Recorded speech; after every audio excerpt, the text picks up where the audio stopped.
What is up, and welcome to the show. This is Everything's Totally Fine. This is another election special, as evidenced by the Rocky. This is the Rocky 3 version of Gonna Fly Now, Bill Conti.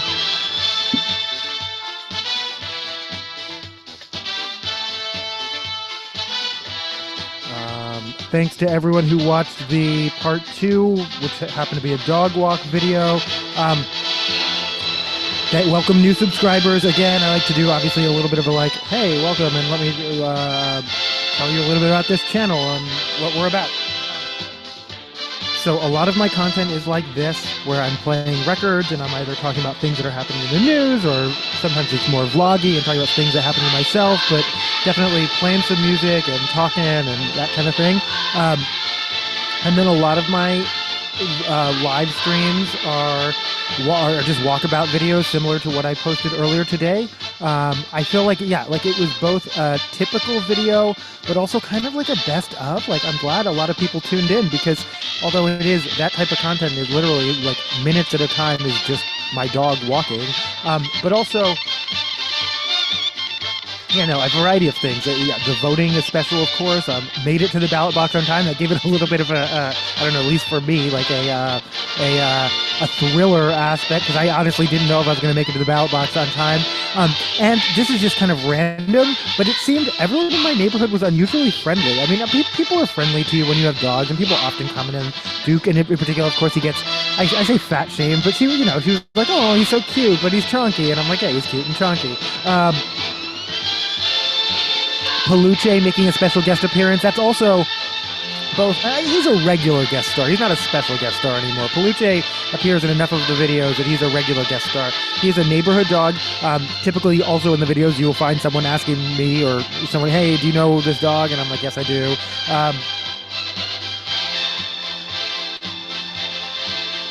But yeah, no, you might get the impression that both this neighborhood and Seattle is friendlier than it is from that video. It is not. Seattle Freeze is real. It just happened to be I don't know, people were in a good mood. It was a nice day, nice evening. And yeah, no, I usually banter with the librarians, but yeah, even they seemed like they all came out to say hi. I was like, is this staged? It was not. It was just, yeah, it felt a little bit staged.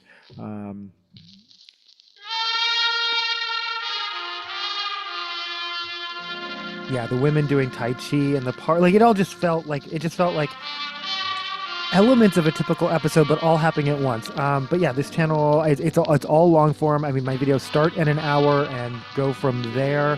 What is this? This is just called Adrian. I kind of like it. I'm gonna play it out. As promised, there are earlier turns. This is an interesting one. So I got a sticker. I actually, because I was there later in the evening, on election night, I was there as they were like, I caught on video them like emptying, or at least starting to unlock the ballot. But I got a sticker. And here's the thing. I said at the time, it just feels different when you get the sticker versus the one that just comes with the, but look, they're actually different stickers.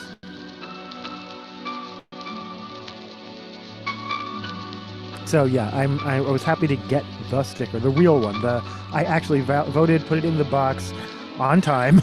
And yeah, we're gonna get to election returns in one moment. We have early returns. Give me 1 second.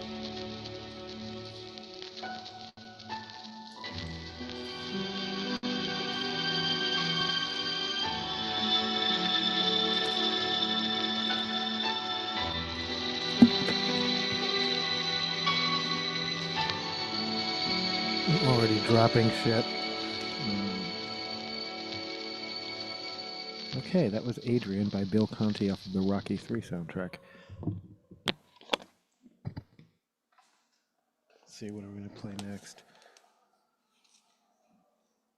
But yeah, no, yeah, I was saying Paluche is kind of like a regular guest star. He's kind of like Skippy on Family Ties. Like, he's there enough that like, Skippy played by Scott Price, by the way, that you expect him to be there, but if he's not, it's not like, yeah. It's not. But typically, if we go through the park, Paluche is going to be there. And I don't actually know that that's his name. That's what someone told me one time, and it fits, so I call him that. You have to call him something. This is out. Oh, wait, is that right? 1, 2, 3, 4. 1, 2, 3, 4, 5. Okay. This is Outlets for Aggression by Harem Scarum.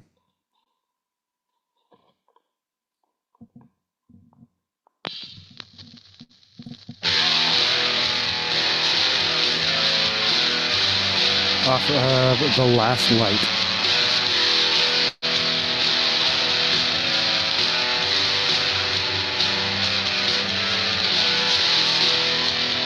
But yeah, no, why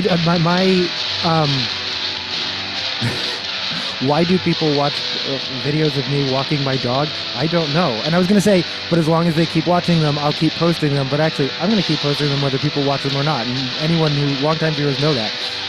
This channel's been around for 14 years, and I've been posting a lot of this stuff for a long time. With minimal or no audience, it's gotten a little bit of an uptick, and that's a little bit weird. I also wonder if YouTube has changed how they are counting what constitutes a view. In which case it's just a false bump. It's not a real bump. Either way, I'm happy for any engagement, but it's not required. This is all kind of an extended performance art project that exists for its own reasoning that has nothing to do with viewership. But I don't want to sound ungrateful. Thank you, and welcome to new subscribers. Welcome to longtime viewers. But also, it's interesting to me just to analyze. So, for instance, my voter specials tend to be lower viewership. I don't know why this time around they're higher. My lowest rated show is the calendar episode, and actually the calendar episode and the election stuff I tend to do simulcast to Facebook because I have the most amount of Seattle engagement in Facebook. Because of who I subscribe to myself, most of the people who view on Facebook, who know me on Facebook, are located here in Seattle. Whereas the rest of my here on YouTube come from all over the world. I was doing, especially some of my more political stuff, some of my more pride stuff. I see people saying like, "Hey, we're tuning in from Turkey. I'm tuning in from Paris," and that's awesome. That's really exciting. But they're not going to be interested in what's happening on a Friday night in Seattle, so they're not going to watch the calendar episode. I'm curious who from YouTube watched my decision episode from yesterday, because it's kind of long-winded and went really nitty-gritty, like deep into the weeds of like reading each candidate's statement and all that. But I'm glad someone watched it, and if it's useful to someone, that's great. Again, I hope you vote wherever you live. I hope you vote in every primary and every school board. It all matters. It all makes a difference. I guarantee you it does. I didn't vote until later in life. I did identify as an anarchist. I would say things like "don't vote," it just encourages them. So for that to become such a big part of my content and a big part of what I do is interesting to me. But yeah, I'm going to keep doing it again, whether anyone watches it or not. But this time around, people did.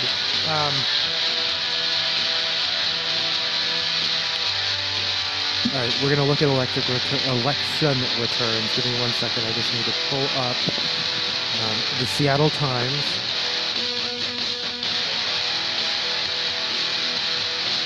No.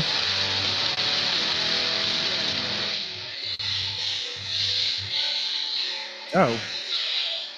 Okay, hold on. Sorry, I'm getting distracted.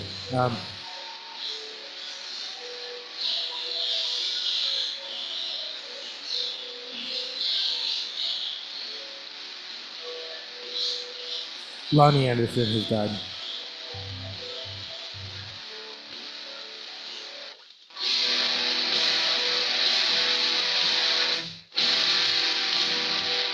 This might not be at the right speed, I'm realizing. I feel like it's not. No, it is. Okay. Though I do that a lot. By the way, I am not the world's best DJ by any means. I do love physical media. We're going to talk about Spotify's owner and the Helsing AI if we get to it. And a lot of artists like King Gizzard and Wizard Lizard, or people are leaving Spotify now. Obviously I like physical media. I don't do Spotify at all.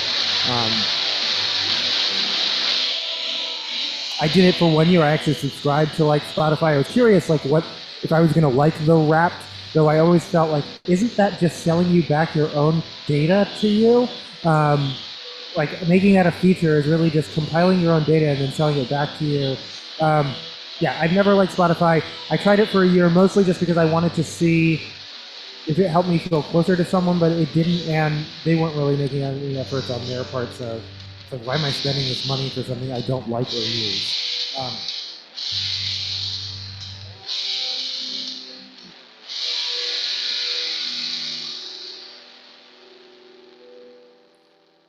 I'll play one more by Harem Scarum.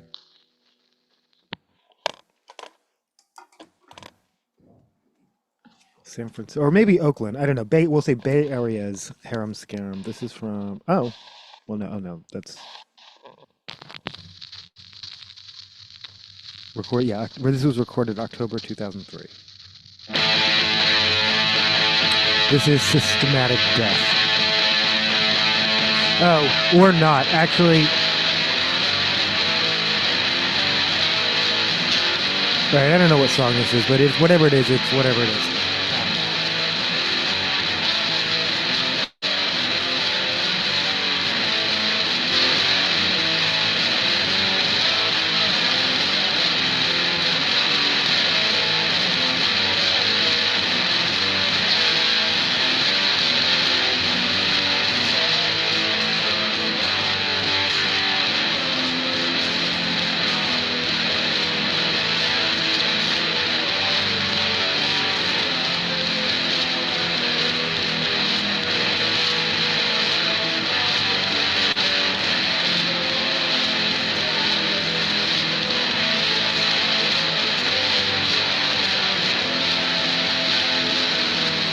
Of course, as soon as I start screen sharing, my mouse is being all weird. It's been weird for a while. Okay, can you see it? Are you okay? Katie Wilson is beating Bruce Harrell. Oh, he's caught up. It was earlier. It was much more stark. It's not a long shot. Hannah Krieg was already gloating about that. What did she have to say? Hannah Krieg of The Burner.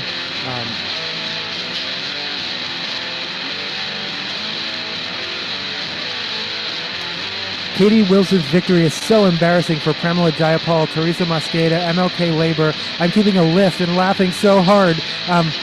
I thought it was weird that Pramila Jayapal endorsed Harrell. I didn't know Teresa Mosqueda did. I still like her. You can't make me not like her. And what's wrong with MLK Labor? Why aren't we laughing at them, Hannah Craig? That's not necessarily a good look. That being said, as I predicted, yeah, no, does someone who actually knows can explain this to me, or is it just going to be? This is a primary, and the top two candidates are going to go on the ballot in November, right? That's how it's working. As predicted, Rye Armstrong. Okay, yeah, 1% of the vote. I could be at a victory party. I could be at an election night party right now at a rooftop on Capitol Hill. That all sounds so fun and romantic, or romantic in a political sense, not romantic in a romantic sense. But, I realized. There are a couple of reasons I didn't go, including I was tired.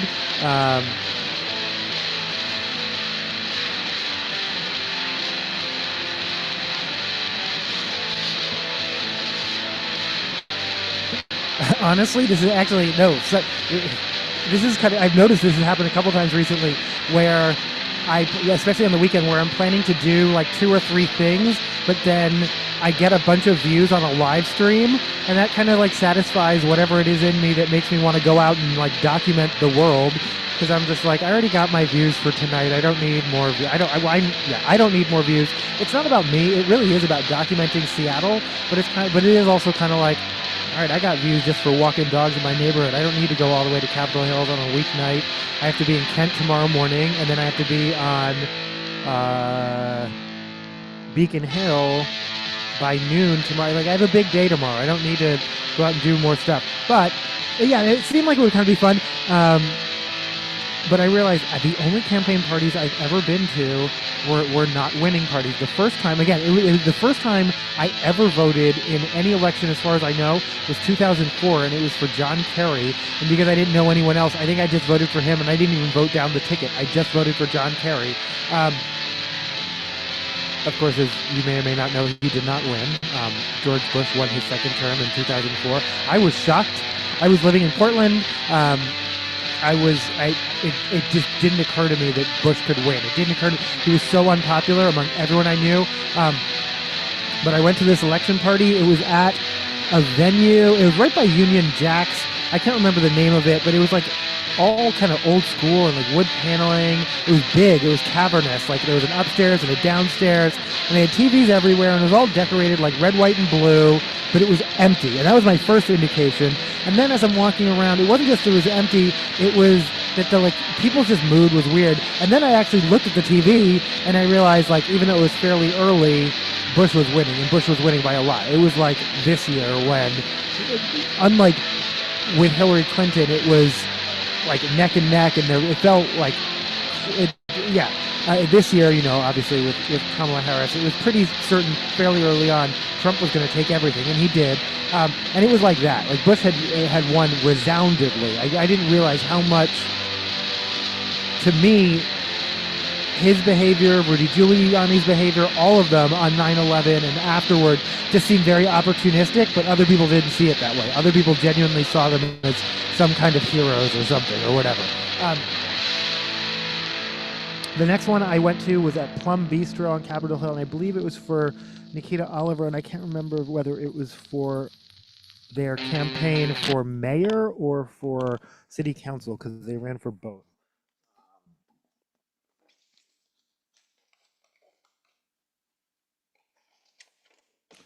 Again, that was Harem Scarum with some songs, but I'm not exactly sure what songs.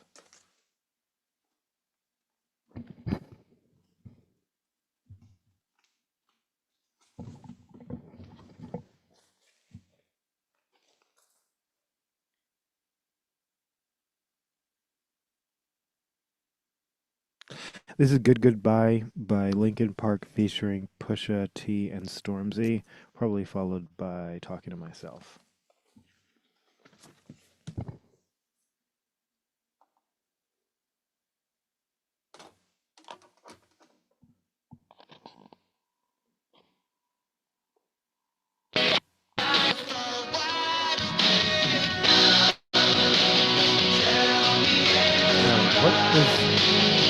Sorry. Am I still screen sharing? Okay, sorry. Long story short, I did not predict Rye was going to win the primary, but I still wanted to, I still gave them my democracy vouchers. I still believed in their campaign. I think they were the most progressive. I think this 1%, you can't prove a counterfactual, but I think the stranger will have to answer to the fact that they completely excluded Rye from their voter guide, and I think that level of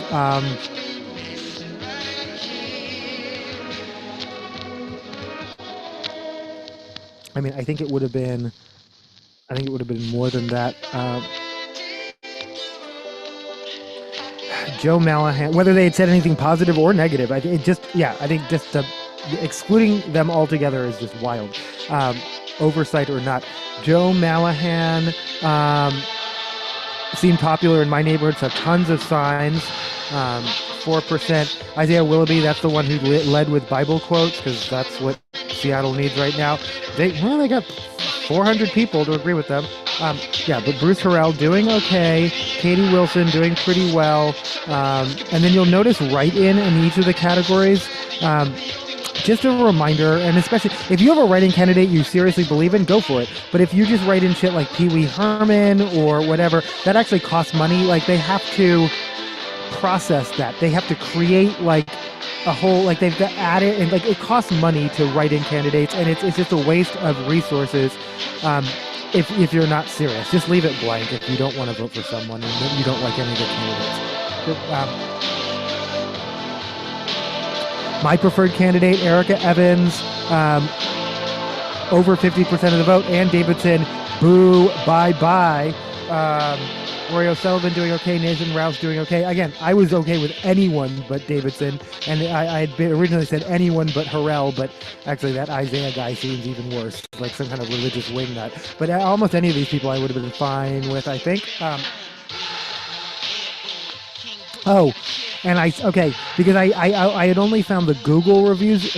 Clinton Bliss, aka Dr. Clinton Bliss. Their Yelp. I found their Yelp page. The 5.0. They have 5.0 really because they had specifically said in their voter statement, my patient testimony, my reviews speak for themselves or so. I was like, that is wild. Like this is like, because I was like, that does actually. I mean, I'm assuming none of the other candidates. Who else? I'm trying to look at these. Might own a independent small business. Most of them are like Katie Wilson, I think, is the executive director of Transit Riders Union. Rye also is a director of some or an executive level at some nonprofit. I think most of these people work at nonprofit one way or another.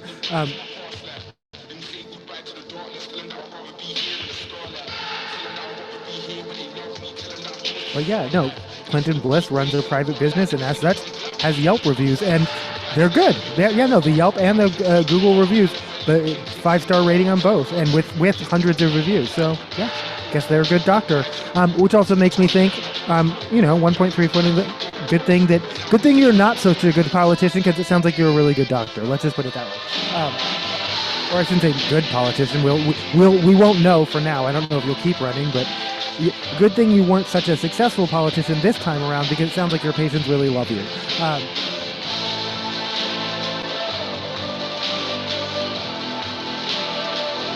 And yes, and again, but this still means Ann Davidson's going to be on the ballot, and all the money that dug in to make her really super big, purple creative, whatever that company is, Flyers, they're just going to dig in, spend even more money.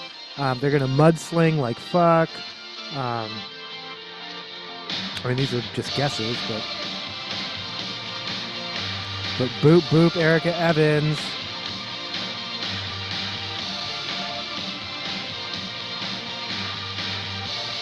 So I realized position 2 is the only one, other than the 2 open positions, is the only one. It wasn't just my ballot. Sometimes your ballot only has, your ballot will only have the positions you can run for, which I actually have some questions about, but we'll get to it. Eddie Lynn seems to be winning in position 2. Adonis Duckworth is coming in second.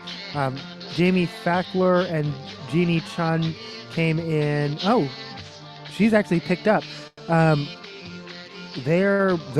Unfortunately, those 2 were my picks. Eddie Linson, fine. None of them seem bad. But it's almost in. Well, no.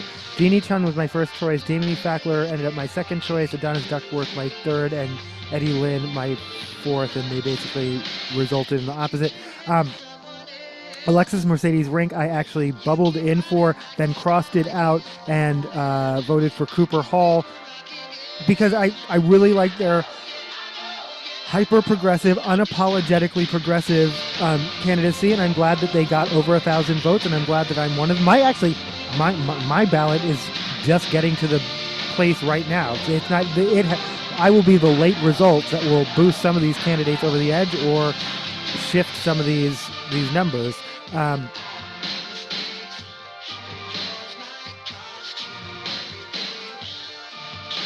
But I figured I was not too worried. That was the one time when I played the game that I wanted Alexis Mercedes Rink to win. I figured she would, and so handily that it is the biggest margin of any election in this race that I've seen. She's won 75%. So, and she's the incumbent. So I wasn't too worried about that. Deion Foster beating out Sarah Nelson. Boop again. We can see through you, Sarah Nelson, just like Ann Davidson. You can paint yourself as some kind of progressive who cares about people and suddenly start talking about Trump, and it's like, you're on the city council, lady. That's not even. That's not going to impress us. We saw what you did. We saw the homeless sweep. We saw what you did. You're not fooling anyone. And she's not. And so, I guess 39% is not nothing. And again, if I this is all working out how I think it is, she will end up on the ballot, and between now and then, someone will pump a lot of money and ugly smear campaigns and whatnot, and we'll see. I did think Mia Jacobson would do slightly better because there is some name recognition there, but whatever. Okay, when I said I have questions, one of my questions is, why didn't I am in the city of Seattle? Why did I not get to vote for the school board? For some reason, none of these were on my ballot, though that episode ran 4 hours as is, so I couldn't have, I couldn't have, yeah, it's probably for the best. City of Seattle Proposition 1, yes is winning, but not by much, but probably by enough. I think I think we're probably okay to call it, but I mean, that's pretty close.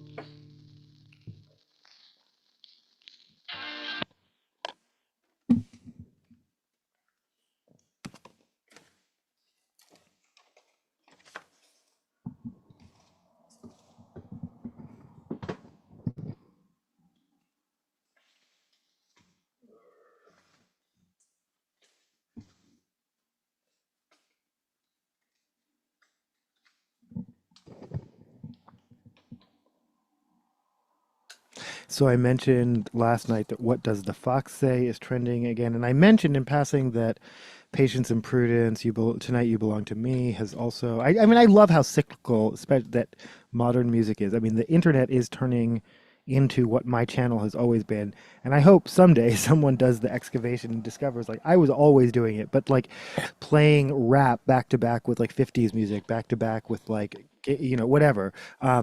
You see a lot more of that now, and I think just because of the way, part of it is just the way doom scrolling works. People end up getting exposed.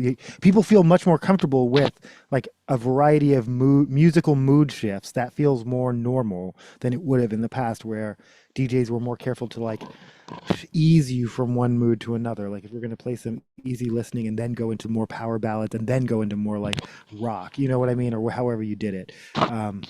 This is Tonight You Belong to Me by Patience and Prudence. But again, I also love just the cyclical nature of like, we loved it.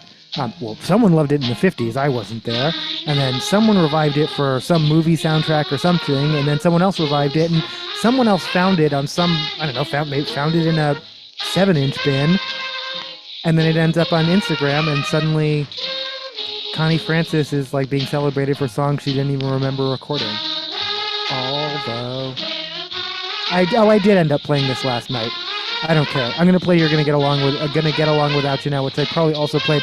This is some of my favorite music of all time. I'll play it over and over and over if I want to.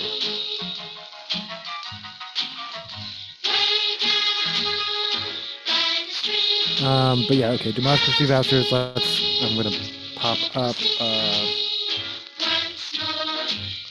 So let's look at King County.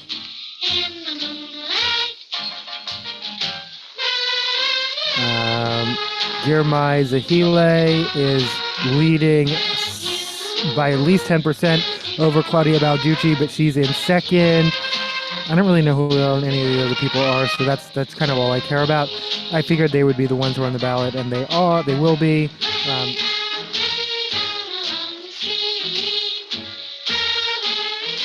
don't really know who. Oh, Pete von Reichenbauer.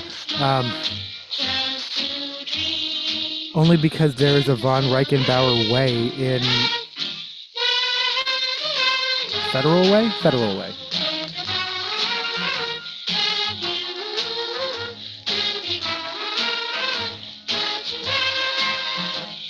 Yeah, we looked at that. Seattle Proposition number 1. Democracy vouchers. Yeah, okay, 58.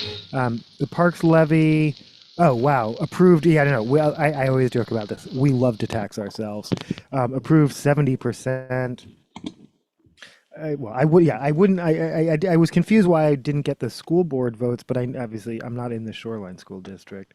But I guess, and then King County Fire Protection District would be for people who are in King County outside of City of Seattle limits, because I'm at Seattle Fire Department. Public Housing District. I don't know what that is. Washington State Senator Tina Orwell. Yeah, I don't know who a lot of this is, but there was something else. Auburn Mayor. Okay, here's the confusing part. Auburn Mayor, King County, right? You see that, right? Okay, let's, again, so many questions.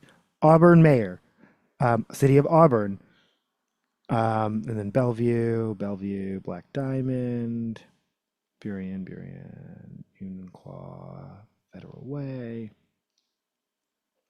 There was something else. Yeah, I'm sorry, I'm scrolling past all of this. Again, I don't know why. Yeah, the school district stuff, special purpose districts. I don't know what those are. Okay, sorry. I thought. Oh, wait. What does that say? Sorry. Okay.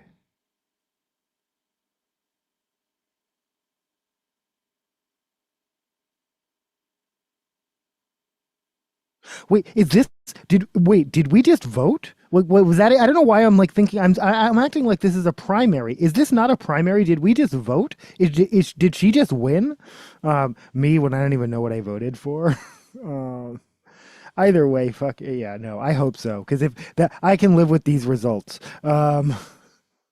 And then, okay, no. We're talking about the city of Auburn. You saw that King County, right? Let's look over at Pierce County. And um, there's one particular race I do want to look at. Um, Port of Tacoma, city of Auburn, Pierce County. This has always confused me though. All right, this is gonna get along without you now by patience and prudence. Because where is? Yeah, I'll be in Kent tomorrow, and I can go to Auburn if I want to, because it's like right there. Oh no, I can't because I have to go, 'cause I have to be on Beacon Hill and like I have to time travel tomorrow. That's the part I'm not. I don't have to get up early. Two things is not well, actually three things. I have two separate things on Beacon Hill to two separate appointments on Beacon Hill. Um, but yeah, I'll be done by 2. Yeah, no, it's not. That's not the big deal. The big deal is between 11:30 and like noon, I'm literally gonna have to time travel. If there's no traffic, I'll be fine. But if there is, which there will be, I'll be late. Which it's called life, whatever.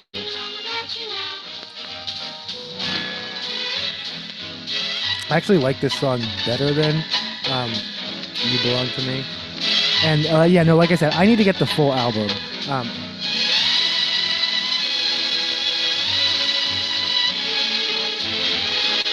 So this candidate, Zev Cook, I actually thought had run for mayor, but it was I actually follow them on social media.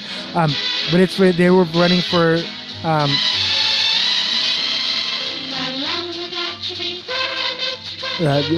Tacoma City Council, District 5. I take it back. I just said I am okay. Like, if this is not a primary, this is actually the result, I'm okay with it.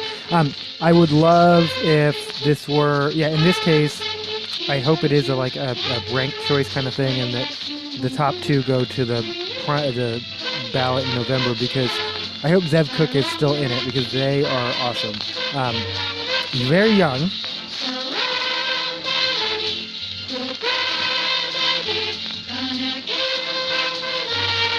Did you see that? Marjorie Taylor Greene might be leaving the Republican Party. I saw that earlier, but I'm just like, whatever the fuck. I don't care.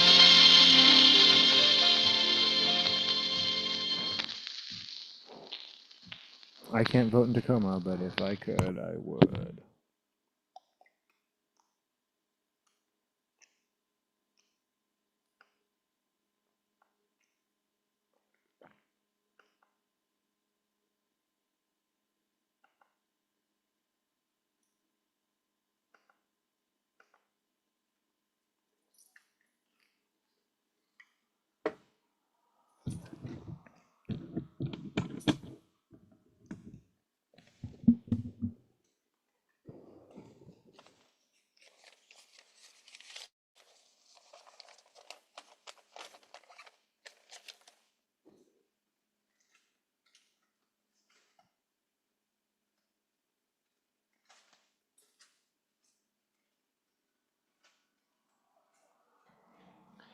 After canceling some events last year, HR from Bad Brains is on tour this summer.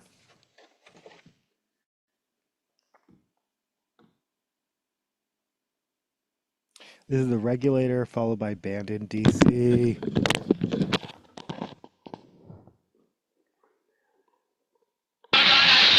Probably, maybe. Whatever this is, it's what it is by Bad Brains.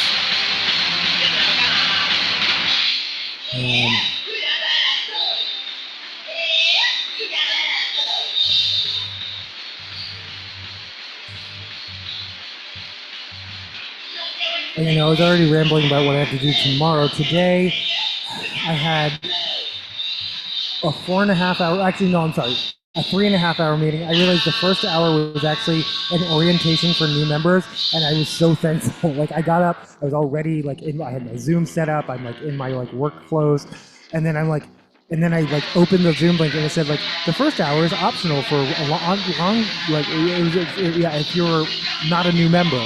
I was like, oh my God. And I had emails to do. I was so thankful to not have to be on Zoom for 7 hours straight. But I had a 4.5 hour Zoom, and then I had an 1.5 hour Zoom right after that. And there's a lot of, me when I sit on Zoom all night long and then complain about when I have to sit on Zoom at work. Make that make sense. Okay, but somehow it is different.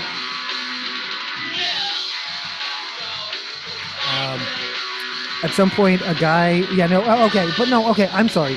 It is and actually, I really feel bad for people for whom this was their orientation to this particular meeting, because normally they're not like this, but it was completely non-interactive. It was just a series of, like, pitches from people from different departments, basically explaining the work that they do. It was non-interactive. There were no breakout rooms. There were no discussions. It was just like,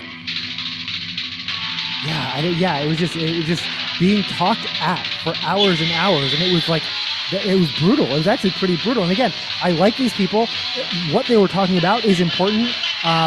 Normally, I'm a very camera-on kind of person. I think it's important to model. We have a lot of people in my organization who have a tendency to turn off their camera, and it's like, we can't tell if you're really. Anyway, as someone who is in lower middle management, I feel an obligation to, like, model being on camera, but I couldn't. I had to turn. I could barely keep my eyes open. I continued to, like, put emojis in the chat and, like, indicate that I was participating. I was also taking notes. Like I said, the content was important, but, like, the delivery method was, oh my God, it was brutal. It was just brutal. And why they think 4.5 hour meetings are necessary, like, break that shit up. Some of this shit could be an email, like, anyway. And the second meeting was fine, but the person I was with wasn't feeling well themselves, and I had just been, both of us just had to power through it.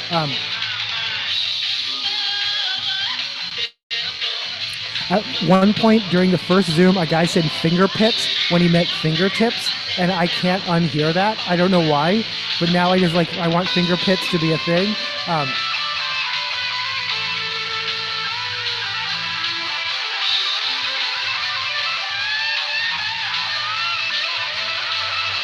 I can't unthink it.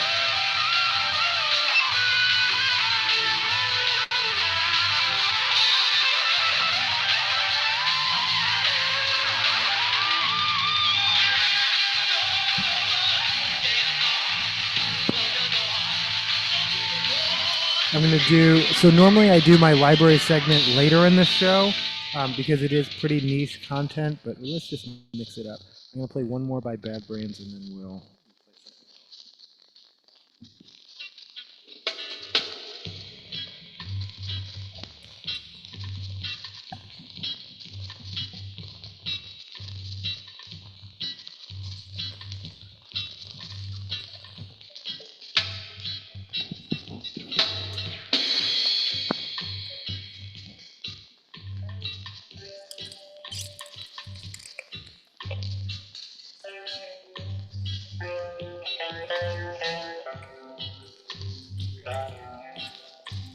I guess it really is just that one weekend. I don't know why. Like, maybe it's time to take down the No to the Blue Angels sign because, it was just the weekend.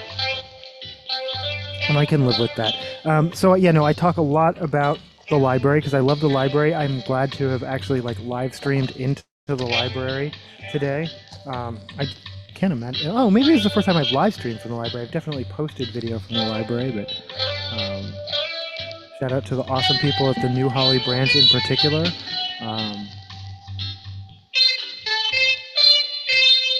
I do love that they're open till 8 some nights again. For a long time, 6 was as late as you could go, and 6 is fine, but on a weeknight in particular, that really means only Saturday is the, yeah, it made it harder for me because I get off of work at 5, and I can't necessarily rush right over to the library. So having some nights that are open to 8 really makes a difference. And you can tell, like, I'm not the only one. Like, it's crowded at 8 o'clock at night on a Tuesday, so that's cool. So we're going to do library halls now, and then I'll get to the news and whatnot, news and views. And we regret to inform you there is more Sydney Sweeney. It's not new news, it's old news. So Seattle Public Library has an app. Just for those who care, Seattle Public Library has an app, and I didn't realize that. But I tend to use I tend to use the desktop version of something even if it has an app. Like even on my phone, for some reason I don't like the app version of stuff. The way they make it user-friendly is not user-friendly to me. I like my clunky internet. I also use Outlook Classic. I also use Teams Classic. I also, try Libby. Libby is a book reader. I said we're gonna play one more, but let's play 2 more. Let's be bad. No, pranked you. I said I was gonna play one more Bad Brains video song, but I played 2 more Bad Brains songs. You've been Weezered. No, that's not how that works.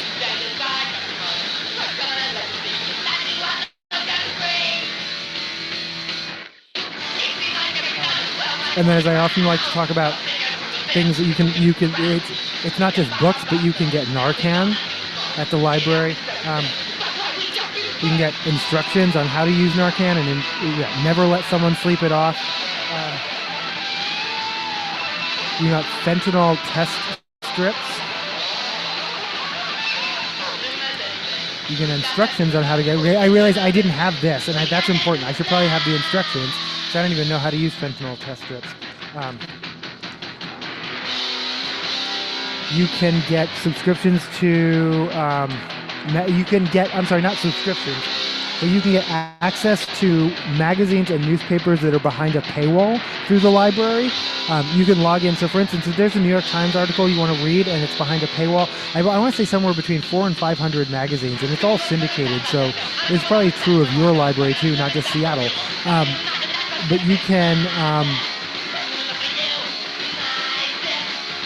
You get 24-hour access to using your library card. You get 24-hour access to the New York Times. So you could read not just that article, but anything. You could do the crosswords, you could do the recipes, whatever you get, and then you could renew it every day. So in theory, you get free New York Times or Seattle Times or whatever every day. You can also check out my Wi-Fi hotspots. That's especially useful if you happen to live unsheltered. And I believe you can check them out for up to 21 days at a time.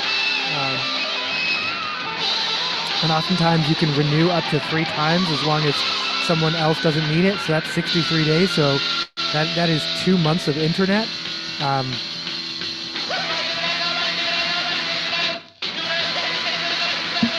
And museum passes are back. Museum passes briefly went away, and I was afraid it was because of budget cuts.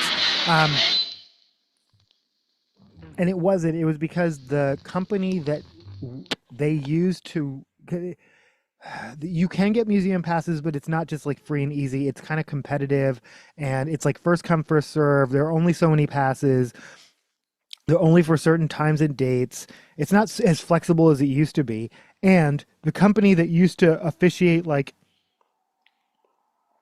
organize the RSVP system went out of business, so they had to find a supplemental company, which they have, but it took some time to transfer over. It took a few months, but yeah, museum passes are back, so you can get free passes. You don't have to wait for first Thursday or whatever. You can get free or actually pay.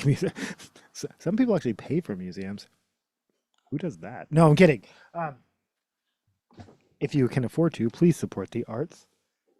But if you can't afford to, please enjoy the arts and know that you're expected to and should. And the arts are for you, and there are ways to enjoy them without money. And the library is one of them. Trying to think of any other off the top of my head. Lots of classes, homework help for all ages, including adults. They do. If you're in college, if you are a 50-year-old like me in college, they offer homework help, all ages homework help. I said classes. Obviously, you can use the computers, you can use the printers. All right. What am I playing?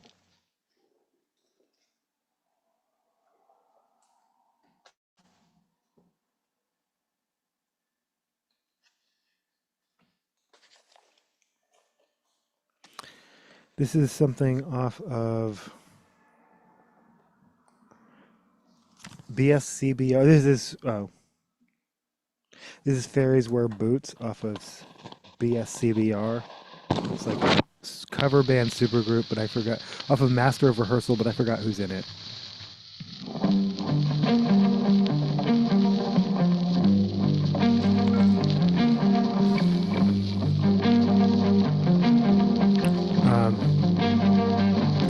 Oh.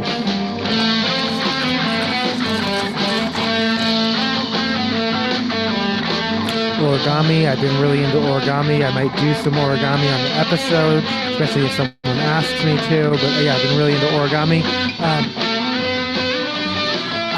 I can't remember if I watched this or not. I think I tried to watch this and I couldn't get super into it. I like Emily Stone, but and that is her name.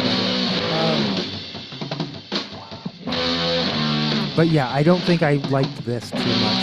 But I'm going to try it again.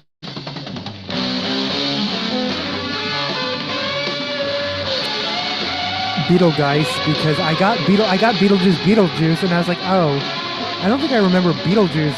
I do remember, and actually, of all the times where the library sticker is appropriate, I think covering up Jeffrey Jones's face is probably okay. I have to remind myself, content warning, Jeffrey Jones. But and if you don't know what ended up happening with Jeffrey Jones, just Google it. But yeah, before I watch Beetlejuice, I'm gonna watch the original. Did you see it? Did you like the sequel? Was it good? Is it worth watching? Will I like it?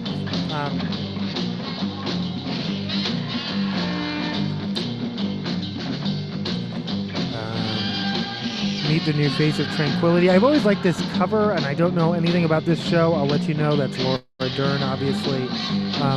Enlightenment. Fleabag season 1. I think I've watched this, but I have to watch it again. I know I never watched season 2. I think I watched maybe disc 1 of season 1, but I have to get back into it again, and I can't even remember if I liked it or not. Yogi Berra, It Ain't Over. I got into Yogi Berra for a minute, and I can't even remember why. But these things happen. Someone said something on the internet, and I was like, oh, Yogi Berra.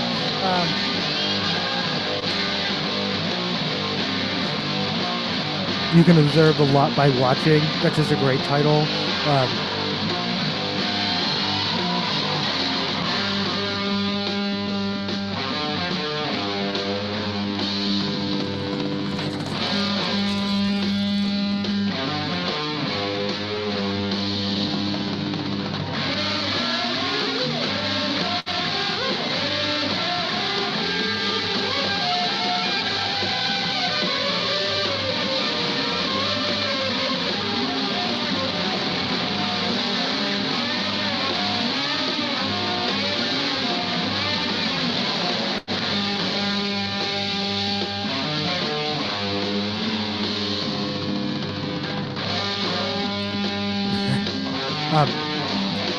Empathy, why it matters and how to get it. I'm working on it, I swear. I'm working on it.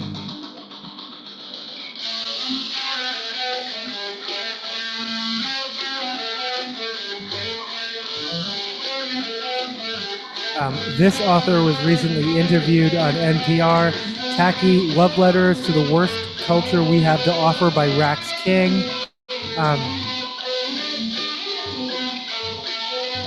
Do not Google Rat King. You don't want to know. But that's what they're. Sorry. I hope. I hope they thought that out when choosing that name, because if you weren't intending to reference that, okay, never mind. Don't Google it. Um, but yeah, no. I have a very strong relationship with the word tacky. Um, I think people who use it are snobs. I think people who use the word tacky think there is such a thing as objective taste levels, and there is not. Your taste is subjective. All our taste is subjective. I actually like lowbrow art, so I understand and accept that the things I like pink flamingos, are quote unquote tacky. I love Las Vegas. It's one of my favorite cities in the world. That says everything you probably need to know about me. And I think people who use the word tacky are snobs. Nonetheless, I think, I think objectively, if you think your taste, because there is someone of every economic level, of every culture, of every, who is the opposite. If you like minimalism, someone likes maximalism, and someone else celebrates their taste over yours, because taste is subjective. Anyway, I am curious about this because I do like tacky shit. And then this book is called Tacky Goblin. Like, once you like put a search term, is it poetry? It is poetry. Oh no, it's not. Oh no, it's an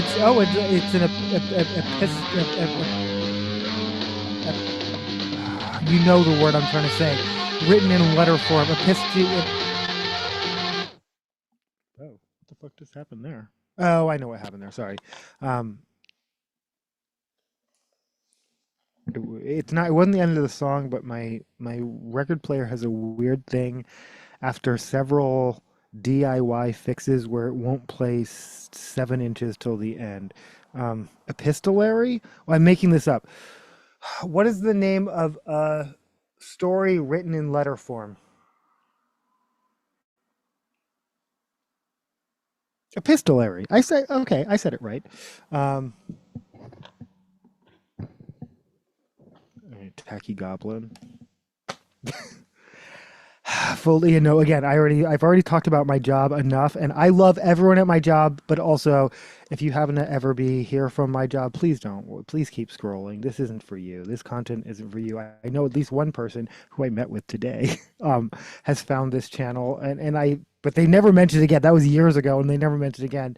I'm assuming they can find it if they want to, but they don't. Anyway, this doesn't go out to anyone in particular at my job, because I love my job. And this is called Working with People I Want to Punch in the Throat.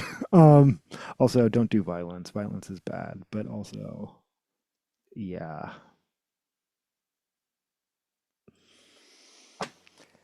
On the flip side, here is you. Okay, before we play any more music, this is You Are Here, Poetry in the Natural World. The natural world. I was like, wait, that sounds weird to me. Natural world. I don't know. For some reason, it sounded like I was saying national world. And I was like, no, natural world. Natural world. Just say it 5 more times and it'll sound more normal. Yonkers. Um, you Are Here, Poetry in the Natural World, introduced and edited and introduced by Ada Limon. This is actually Seattle Reads Book of the Year. Seattle Reads is Seattle Public Library's main adult reading program. They have they have book clubs and various things, but Seattle Reads is they do an annual summer book thing. A couple of years ago, it was Juliet Suka's The Swimmers. That was the first time I was even aware of this. I really loved it. And I love seeing people, they need to do the pins again. I love seeing people wear the pins, like on light rail or whatever, and be like, I'm reading the same book as you right now. That's a really good feeling. It's like a book club, but like a citywide book club. So I love Seattle Reads. Last year it was Octavia Butler, so it can be a newer book by a lesser known author. It can be a classic by a well known author. It can be poetry. I love Seattle Reads, and so what we're going to do right now. Does it surprise anyone that like a civic-minded nerd like myself who loves voting and elections and talking about all that shit also loves the public library and transit? Like doesn't that just all isn't all just like coded? Like it's all just ties together. Um, all right. If what? It's not cooperating. Oh, but it will. Okay, but it will. Give me a second.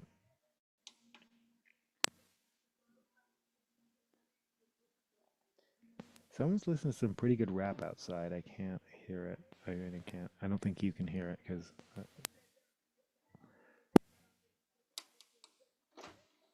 Here we go. I think last time I played disc one. So this is something off of so I'm sorry. Yeah, this is Seattle Reed's book, and then I actually have it on audio. So let's listen to some. This is just a random selection of poetry from the current Seattle Reed's Book of the Year. Um,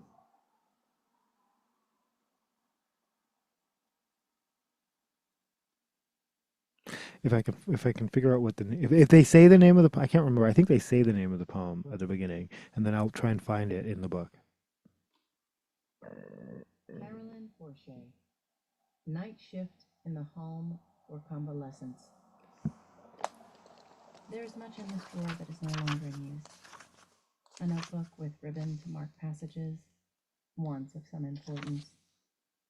A turquoise shell comb sadly made Page 76. A prayer book bound in mother of pearl. Mother of pearl. I love the illustrations too. These. The blurring of bees in the air, no longer heard in the wild. Everything at once, she had said. All that you remember must be written down. My camera's not good enough to actually pick it up, but you get the general idea. Curtains flaring beyond the windscreens. Lilac soon to lie on the ground. There was a quickening in the heart whenever I saw him, standing in a field of bloom and hum, then suddenly not there. The field gone, the house, the road now under a newer road. Trees along it cut down, no canopy of hope. And the swamp? Who knows what became of it? Skunk cabbage and buttercups, cattails, pollywogs, and crayfish with their pulse-strained song. We caught them in jars of pond water. Not for eating, no.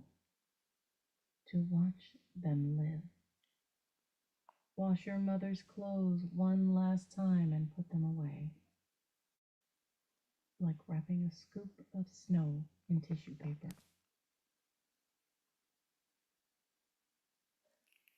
Analicia Soltelo. Okay. Oh, am I going to play it out? I'm going to play it out. My grandfather vanished into the land of the Yellow Jackets, swerving in their upper kingdoms. The land of the rattlers, ensconced in the cool of a wide, flat rock. The dry land, where the grass is laden with a hungry hue and the mesquites know their time to burn is coming. My grandfather's outline is at the welding station. The butterflies in cream and marigold across the air with a sentient beauty. The boots he wore, harbor spiders in the living room, and his red paisley bandana, cured with sweat, calls the river line to attention. Today is a rare day. I have finally had the courage to tell him what the sky said to me all those years ago, that I am bound to its bloodline, though I can never know its true body, that I am, in essence, a peacock. Are you not okay? Neither native nor foreign. That's weird. Just an Can you hear the poetry? what nature demands. It's not. Oh, okay. I hear him say with his signature. You can hear my voice. Okay. Like a splash of grenadine. I can hear the poetry. The sun pours its gold silt throughout the valley. Cecily Park. All right, we're gonna pause there on the poetry because again, I can't even tell if you hear it. Again, Seattle Reads Book of 2025. You Are Here, Poetry in the Natural World. It says author, but they mean editor.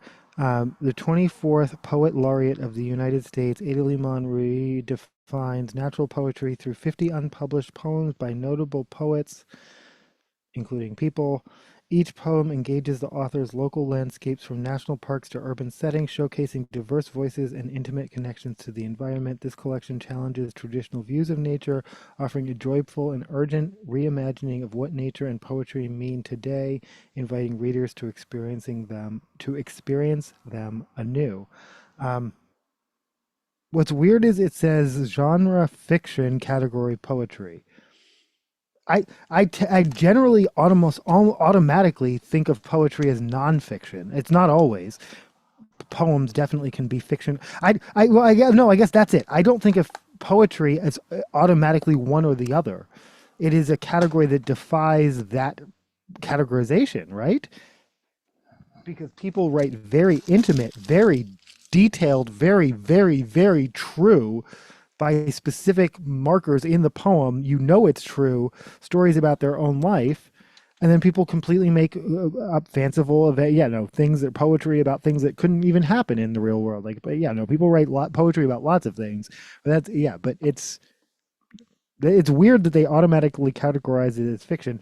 This is another book of poems. This is just called Joy. You might have noticed if you're looking at the books that over time I've been seeking joy and like finding more. Slim in Atlanta. Am I going to read this? This is edited by Christian Wyman. Okay, wait. Oh, not to be confused with Sterling K. Brown, right? This is by Sterling A. Brown. Slim in Atlanta.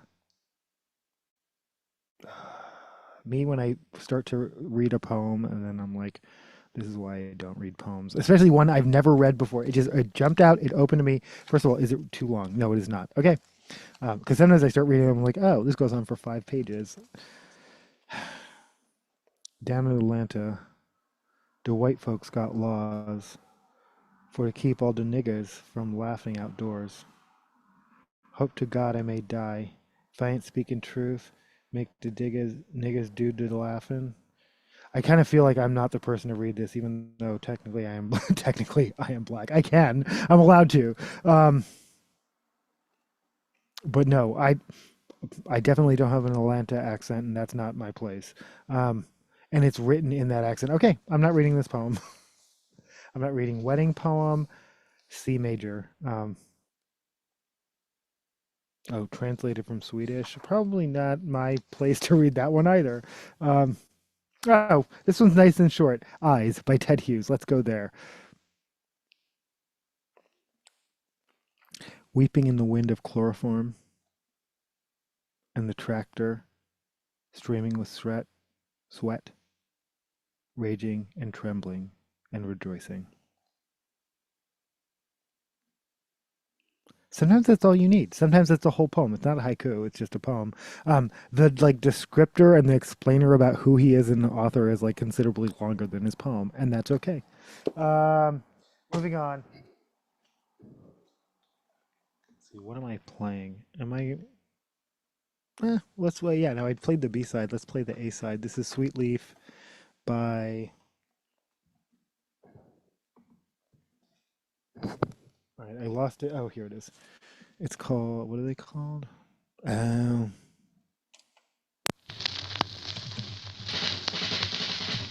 There was a Chuck Norris movie called Invasion USA, right?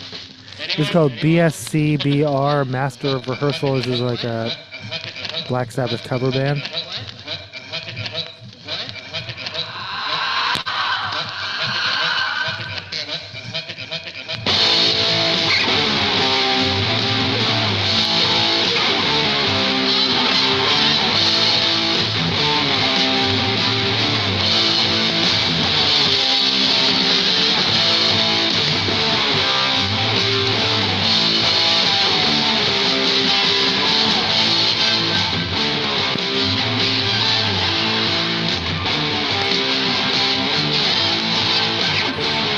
This is a Peak Pick. That's another program I love at the Seattle Library. So for books that, it's actually only for books, that they anticipate that there are going to be long holds on, meaning the wait time to get a copy is going to be long. They do this Peak Pick where they set up a kiosk like right at the entrance where you can check it out with you don't have to wait, but you can only check it out for 2 weeks. Normally you can check things out for 3 weeks.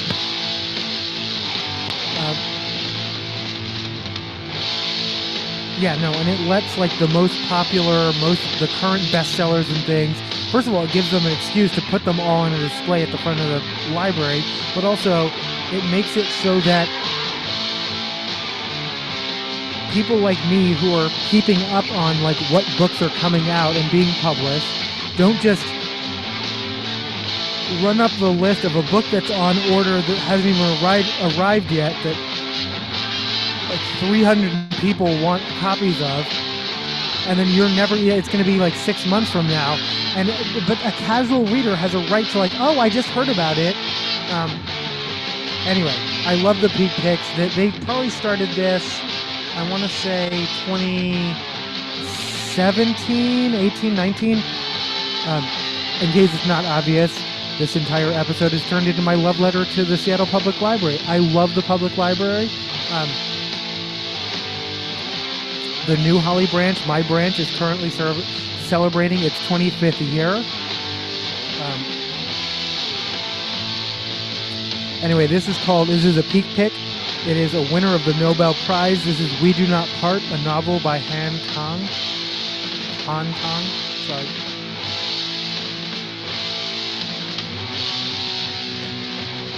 This is another Peak Pick. It's called Let Them by Mel Robbins. It's called The Let Them Theory by Mel Robbins.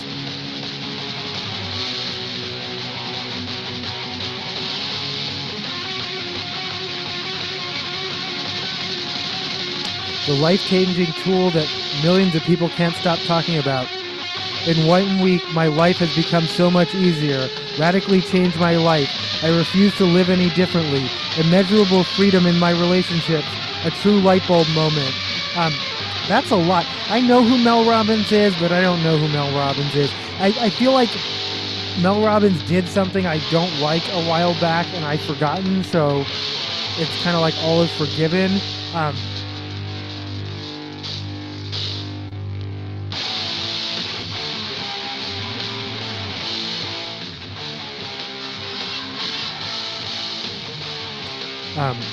But I'm assuming the theory. Okay, let's read the back rather than make any assumptions.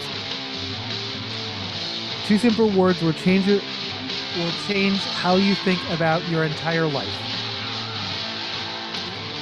If you're struggling to achieve your goals or to feel a little happier, the problem isn't you. The problem is the power you give to other people. That still sounds like it's me, but whatever. In this book, you'll learn how 2 words, let them, can set you free. Free from opinions, drama, and judgment of others. Free from the exhausting cycle of trying to manage everything and everyone around you. There's a better way to live.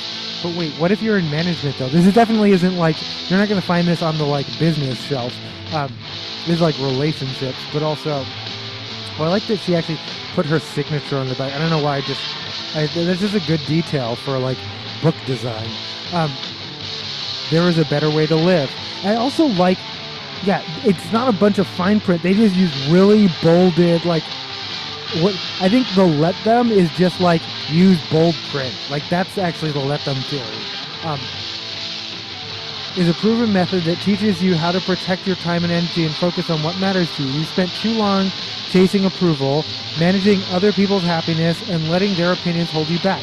Learn how to stop giving your power away and start creating a life where you come first. Your dreams, your goals, your happiness. Let Them is a simple tool that millions of people around the world can't stop talking about because it works. Like I said, it won't let me play 7 inches till the end. The fastest way to take control of your life and stop trying to control other people and focus on, again. Well, then I guess I guess it's already what I already live by. Yeah, because I already 2024. I feel like some version of this already exists and have existed for a long time, but keep printing them because someone needs to hear it. No, and I agree. Yeah, I got the book, but I'll let them. Just whatever. I don't try and manage other people. I do actually supervise people, and then that's a little complicated. But even then, I'm not a micromanager, and if that's what they need or are expecting, it, it's going to get weird because no, I without even reading the book, I get it. Let them, just let them. They're going to do it anyway, so let them. And then you do what you're going to do. You can that is let them just it's just the 2024 version of locus of control, right? Is that what we're talking about? Like you have a locus of control. They're going to do what they're going to do. You can't control that. Focus on yourself. She's gonna it's gonna be a bestseller. She's gonna make the money, but this is literally what we teach 5-year-olds, so that's fine.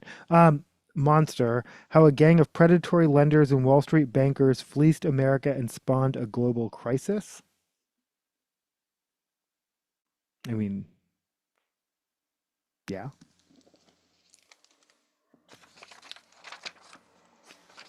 I just want to see what 2010. Okay. Oh, so this is like right after. This is like during the too big to fail bank housing mortgage subprime. That's like right in the middle of that. And then this one is called. You can't tell because it's. Wait. Oh my God. I can't tell. It's called Invisible Rulers, but they did it. The cover art is too clever because oh, you can see it. Okay, it does show up. Like I couldn't actually like in my lighting where I'm looking from the angle, like it's just you couldn't actually read it. But it's called Invisible Rulers: The People Who Turn Lies into Reality, 2024. You could have read this book before you voted, but anyway.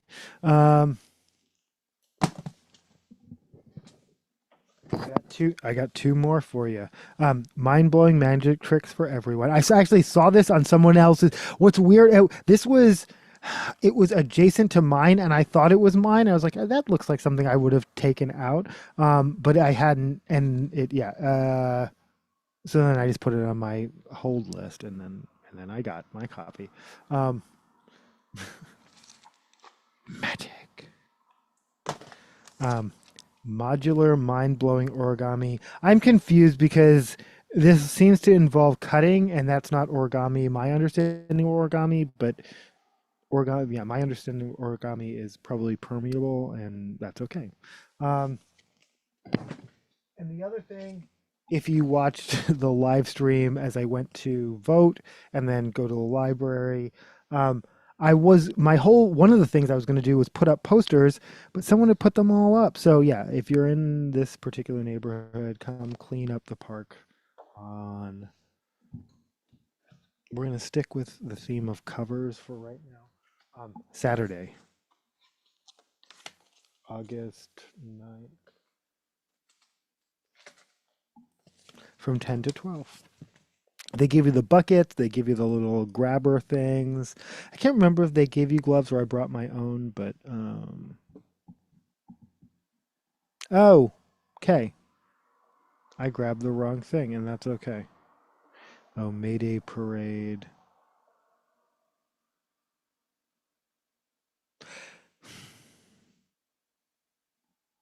All right. This is Memphis Mayfire with Interstate Love Song, originally by Stone Temple Pilots, followed by Asking Alexandria with Closer, originally by Nine Inch Nails. Off of Punk Goes 90s. Volume 2.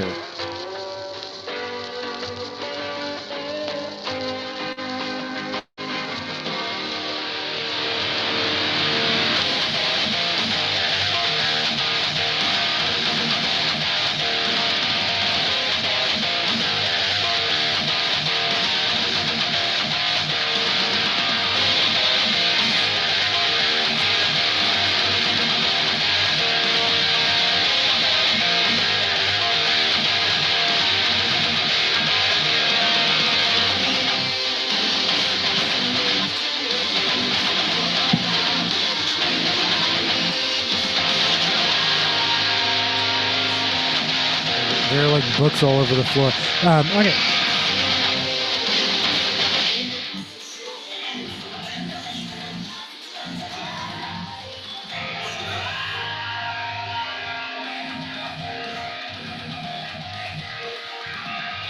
Chat disconnected. I don't know what that means.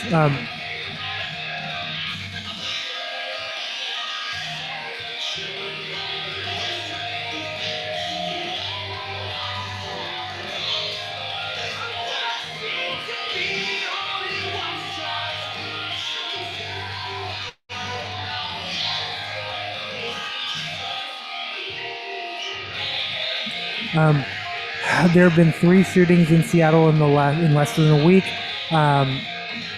This started with a social media report that I actually followed up and found like the actual news reports on. But there was a shooting at a fatal shooting at a rave under a bridge. I guess bridge raves are a thing. I know about bridge punk shows, but I don't know about bridge raves because I'm a punker, not a raver.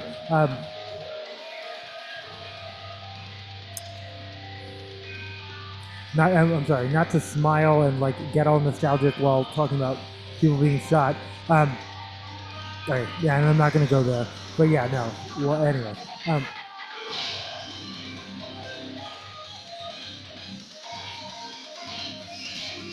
Okay, but it is getting later, and I am getting lost in my head a little bit, so might be time to.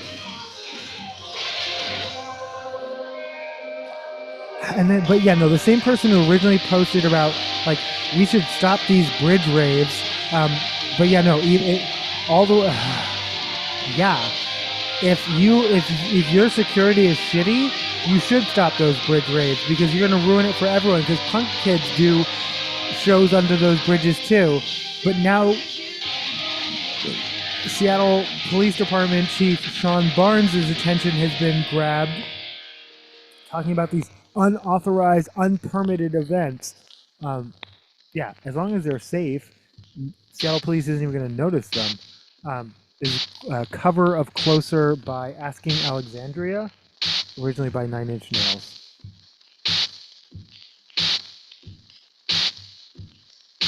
And then, yeah, but no, the same night, about a mile and a half away, also in the Soto neighborhood, someone else was shot, and they're investigating whether or not, the police are saying they're investigating whether or not those things are connected. The original poster on social media who was talking about the bridge raves said something about a hate crime occurring, but yeah, that's not surprising, unfortunately, at events. Wildfires, if you're outside of the Seattle area, wildfires, California, the Northeast, Canada. Wildfires is probably the big story. Speaking of New York, at least 2 dead from Legionnaire's disease and 52 cases, double what had previously been.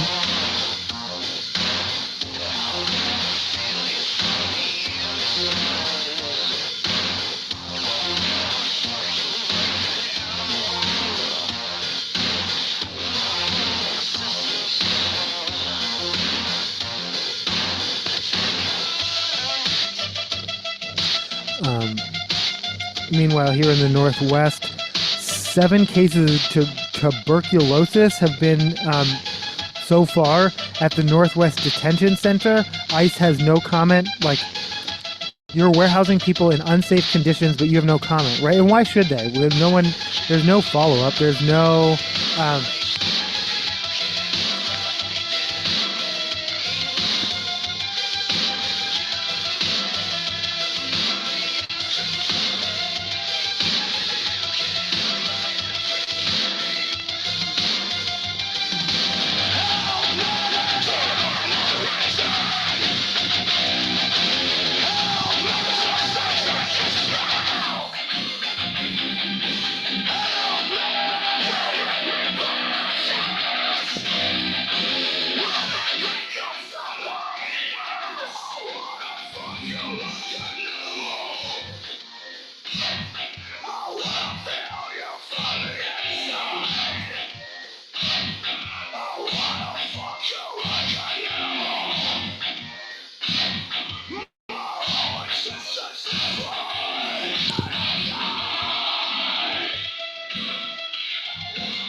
But yeah, no, I'm serious. Like tuberculosis and Legionnaire's disease. Yeah, I mean, I guess their whole thing was bringing us back to like the 1950s, and here we are. Like, what the fuck?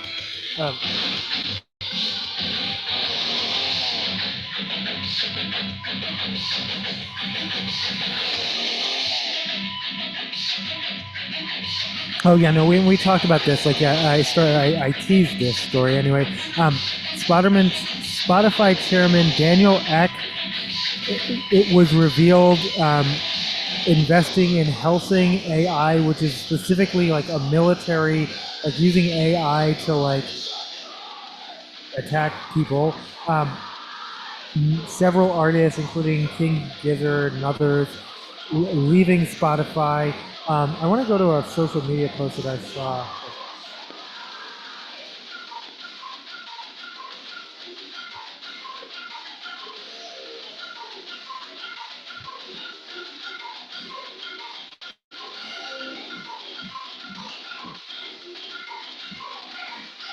And this is from Masanara. We are removing our music from all streaming services, not just Spotify. Spotify has rightly received ample ongoing criticism for Chairman Daniel Ek's investing in Helsing, an AI military defense company. As such, the decision to remove our music from Spotify was and remains an easy one. However, it's worth asking, can we justify keeping our music on any of these streaming apps? Should we justify it? In our opinion, the short answer is no.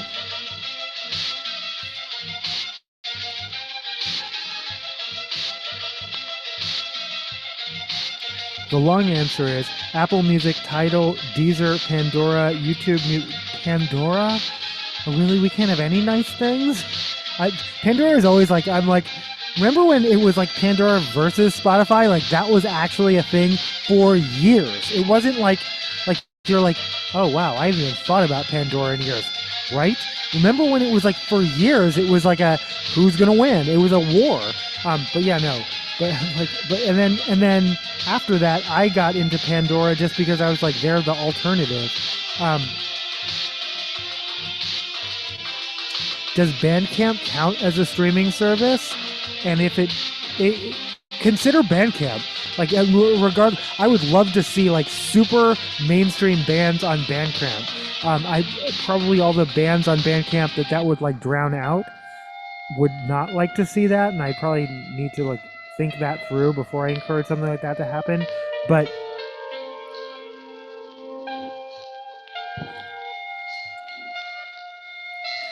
Nine Inch Nails is going on tour, and they are, at least the ad, the social media ad that they keep using plays Head Like a Hole, so it sounds like they're playing older stuff. That's it. I love Nine Inch Nails, but one of the reasons I won't pay $10,000 nosebleed seat for Nine Inch Nails is you don't know what era they're gonna play from, and like sometimes people are like, they don't play all the old shit, and I'm like, that's cute.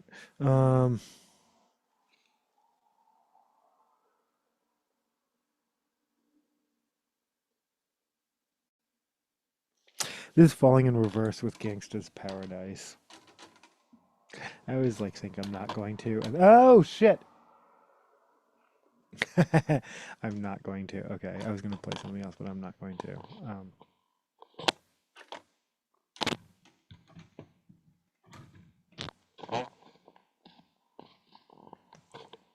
Thanks for listening. Thanks for watching. Thanks for being you. Boop boop.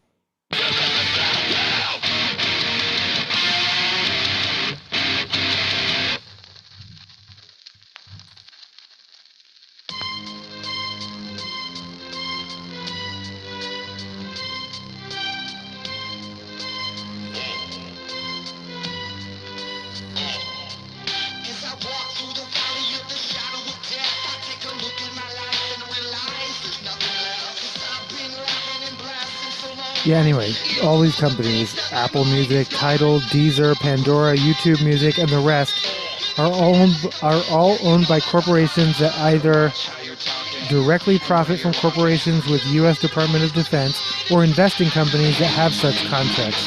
Google, Meta. B, they're owned by investment firms that have minor or majority ownership of oil companies, other commercial banking, other businesses we don't agree with, or are merely owned by gigantic billion-dollar corps that aren't as bad as those above two groups, but are still, billion-dollar corporations.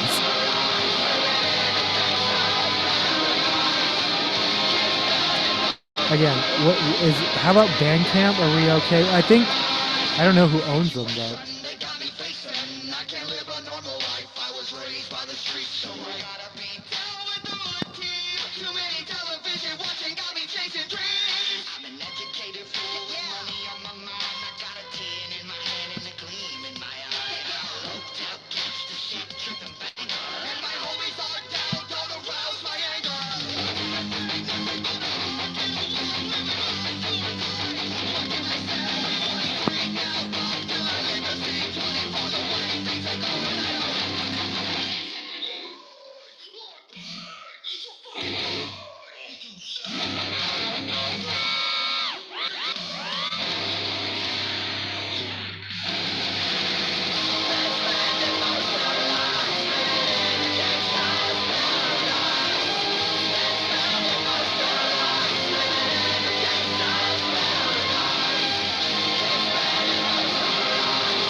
So like most people, Sydney Sweeney, none of this is new.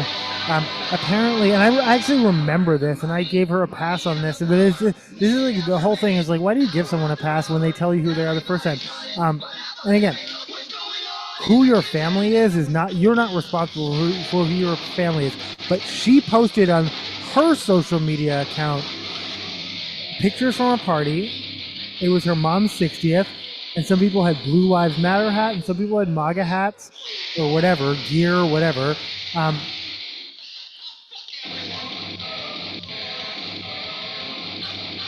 And then her response at the time in 2022, so full on 3 years ago, oh my God, you guys, it's just like whatever. Like, and then people just kind of like, okay, whatever. Including myself, but when people tell you who they are, believe them.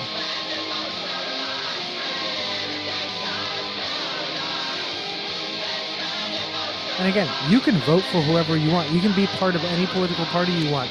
But if you don't understand how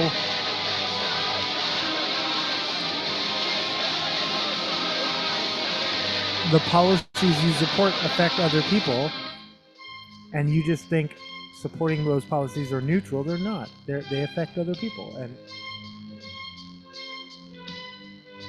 those people and the people who care about them have opinions.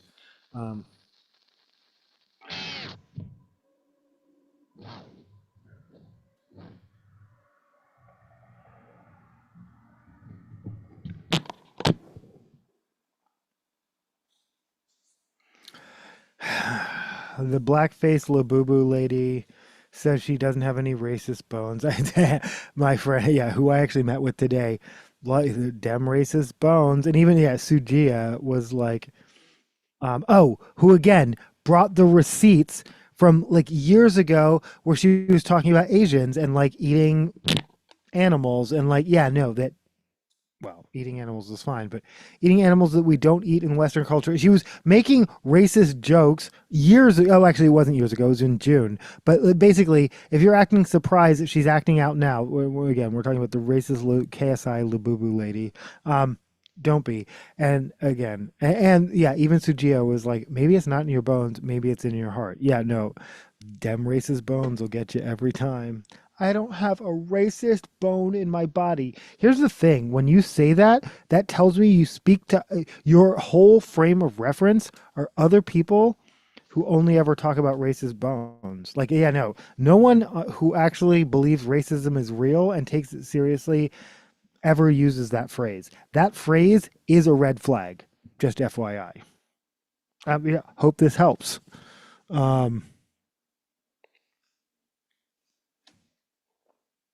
Racist bones. Go ahead and donate a lot, whatever you're gonna do. But I have black friends. Yep. Would they say that? Yeah. If you called them for a lifeline on Who Wants to Be a Millionaire, would they actually answer? Um, and give you the right answer? Or would they just kind of be like, but I have black friends. You sure?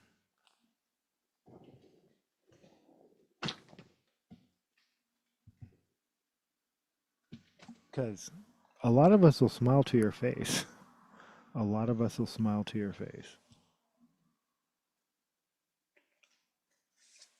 This is a Treyu with insomnia.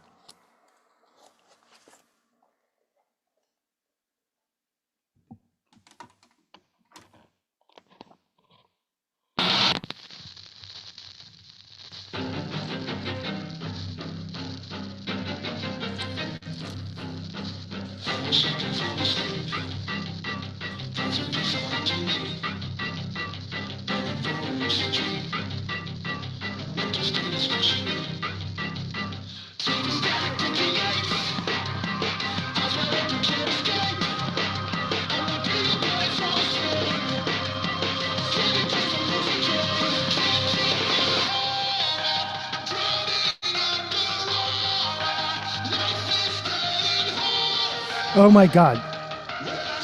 Me too.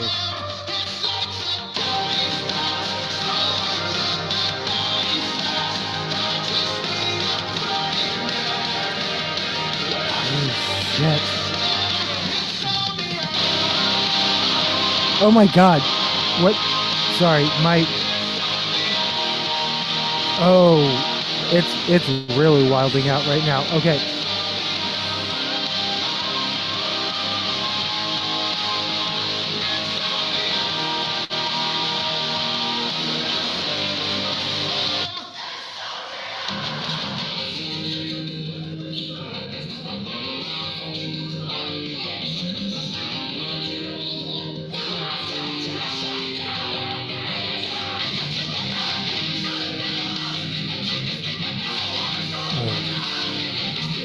Sorry. Okay. We are experiencing technical difficulties.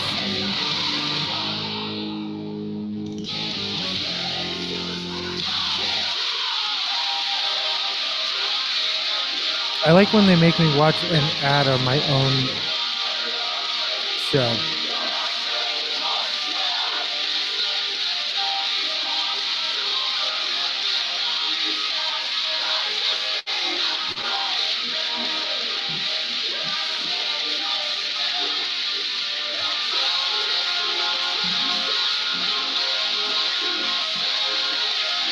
Holy shit, that's ridiculous. This is insane. YouTube, what the fuck are you doing?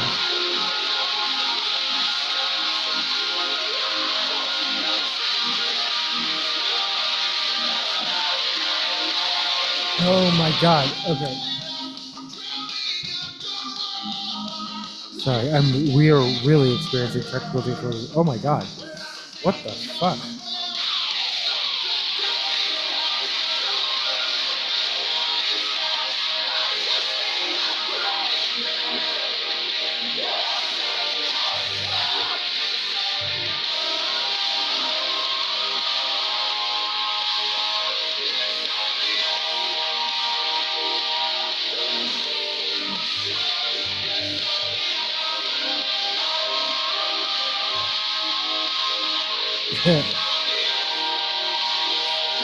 Theme song for this channel.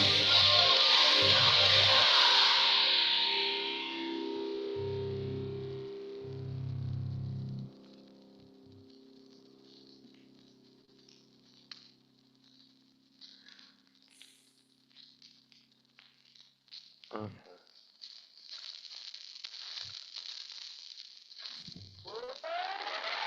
gonna play it out.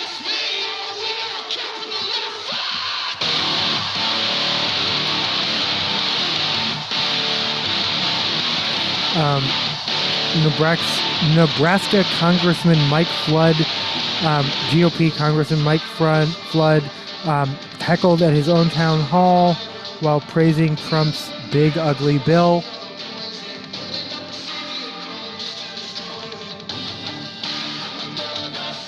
We're listening to Atreyu.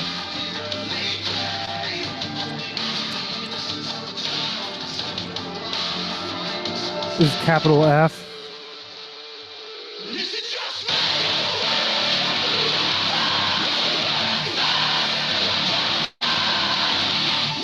Tesla gives Elon Musk a $29 billion compensation package, saying, ain't no one like Elon. Double down on that shit. I keep doing it. Yeah, keep doing it. Hope it works out for you. I mean, I don't know. People are buying and driving around in Cybertrucks in real life.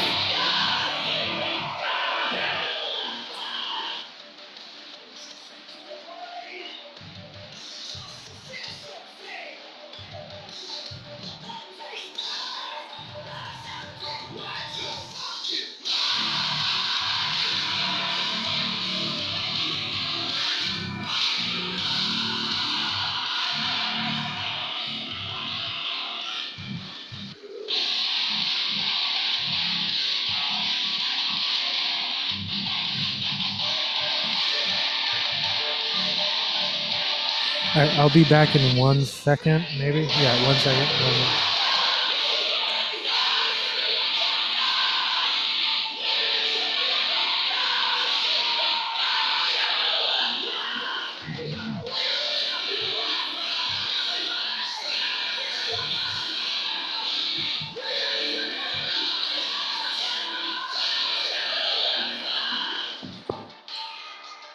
This is called God Devil by Atreyu.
Thanks for listening. Thanks for watching. Thanks for being you. Boop. Fucking boop. That was Atreyu.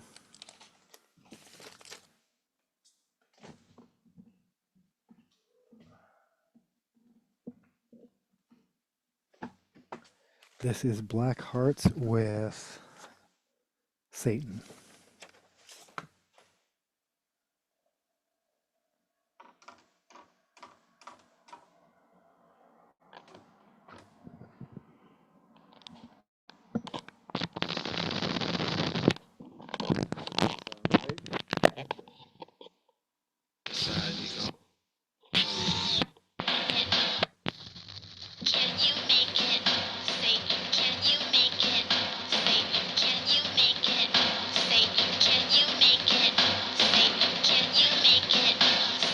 Off of We Made the Future for You.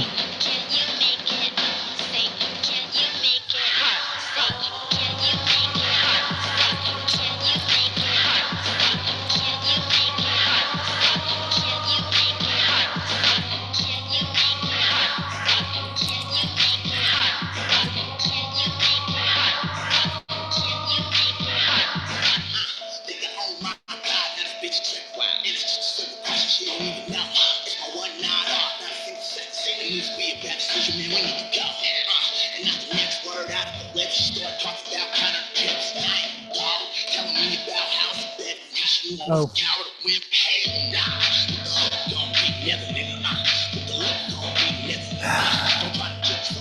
So I did this as a PSA, and I hate to be like I told you so.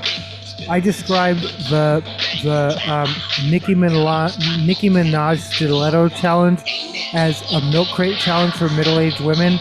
For those who don't remember, the milk crate challenge was probably about I want to say like 5 years ago or more, when teenagers mostly were assembling empty milk crates in parking lots and then like trying to like climb over them as quickly as possible, like they were stacking them like steps. But of course, milk crates stacked don't have a lot of stability, which was the point, and then you would fall, and that was the point. And videos where people were falling, it seemed like a terrible trend, but it was like, but these are teenagers, and someone needs to help them know better. This trend is middle-aged women, and I hate to make it racial, but I have not seen, I will just say this, I have not seen one person of color, I've not seen one woman who's not white attempting to try and be like Nicki Minaj, which is we don't even know if what she did in the video was real, or she was rigged, or she had a harness, or whatever. But also,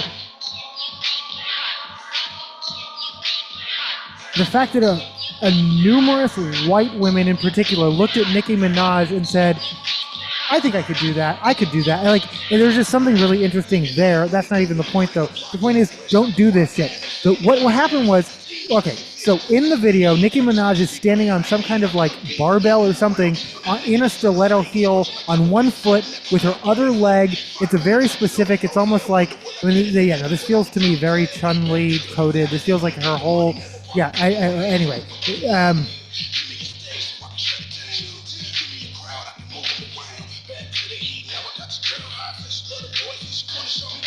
But people are doing it in increasingly dangerous places. The moment I saw a woman doing it at the top of, like on a post at the top of her stairs, and its purpose, the purpose is, look how dangerous it is, but I am confident. I wrote PSA on my notes. Like originally I was just like, oh, here's an interesting trend of middle-aged women imitating Nicki Minaj. Okay, oh, doing increasingly dangerous things for clicks and views. So yeah, apparently middle-aged women need the same disclaimer that teenagers do. Like, it does it. You know it's unsafe. That's why you're doing it, because you're confident. But okay, I'm sorry. The store, and it's not. I hate to have told you so. It's not. I told you so, but I hate. A Russian influencer has broken her spine attempting the Nicki Minaj stiletto challenge. So.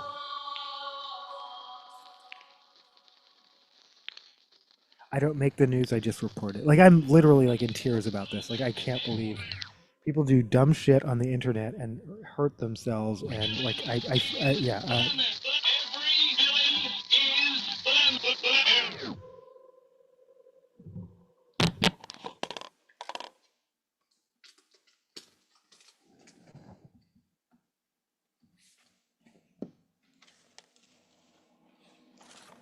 She fell off her kitchen counter.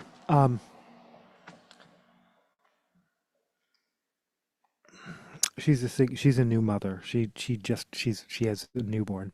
Um,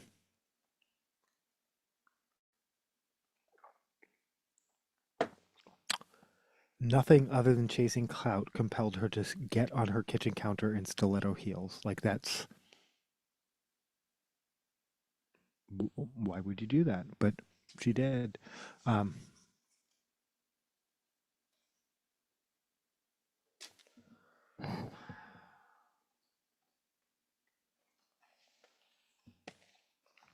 this is Black Sabbath Blue Cheer off of the Endless Blockade.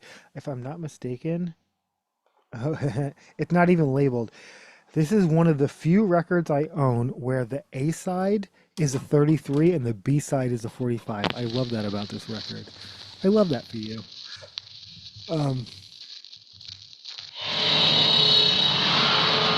Black Sabbath Blue Cheer.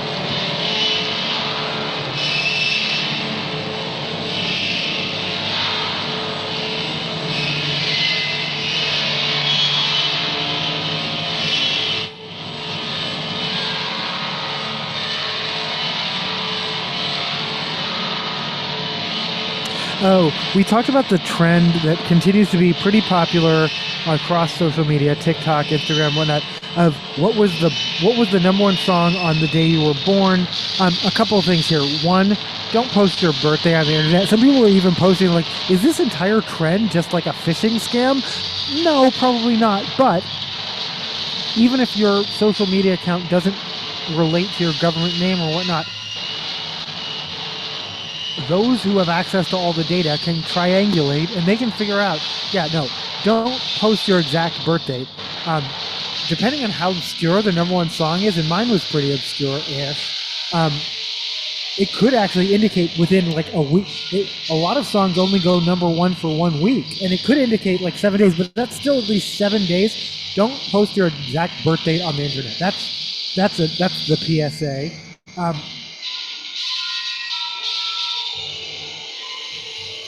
There wasn't one for my birthday. Oh, no, wait, no, that was a different challenge. Never mind. That was a Florida Man challenge. I guess, see what a Florida Man did on your birthday, because apparently almost every day, some kind of crime. There wasn't one on my birthday, but there was one the next day.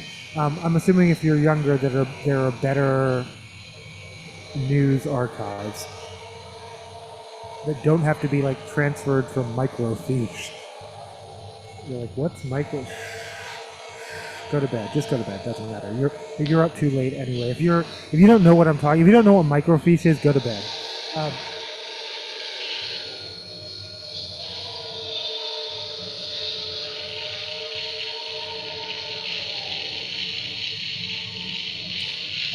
But then the second sort of micro trend that came out of that was a lot of people feeling really old because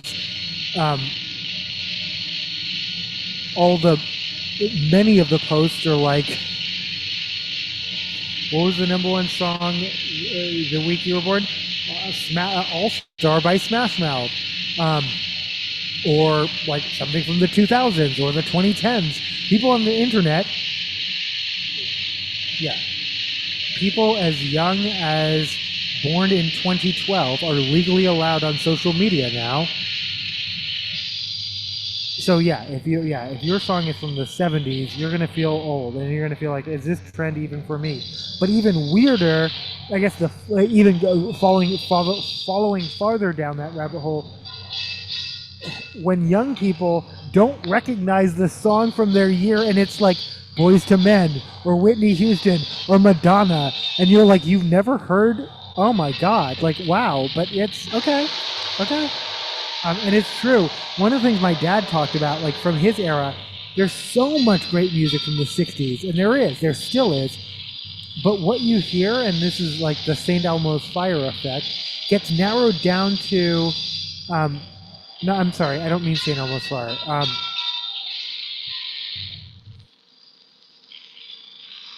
The Big Chill, Dirty Dancing, the ones, the retro ones. They narrow it down, and then certain songs. Do you remember when Born to Be Wild was the only song you ever heard to represent the 60s for like a decade.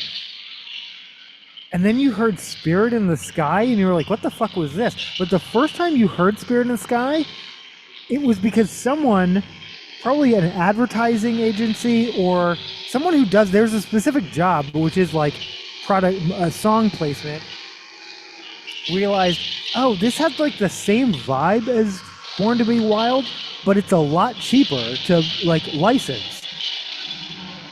And then fast forward, by Guardians of the Galaxy 2, Norman, whatever his name is, Spirit in the Sky, is now as almost as overused as Born to Be Wild was.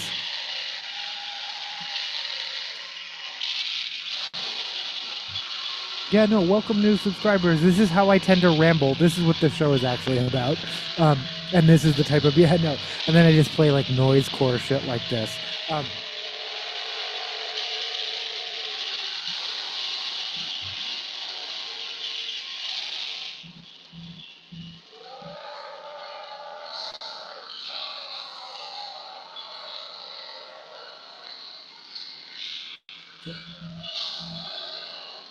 Cracked.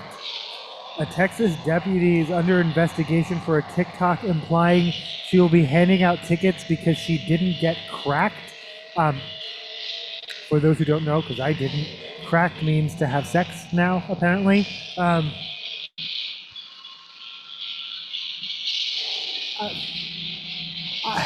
having a hard time with this one because I hate cops.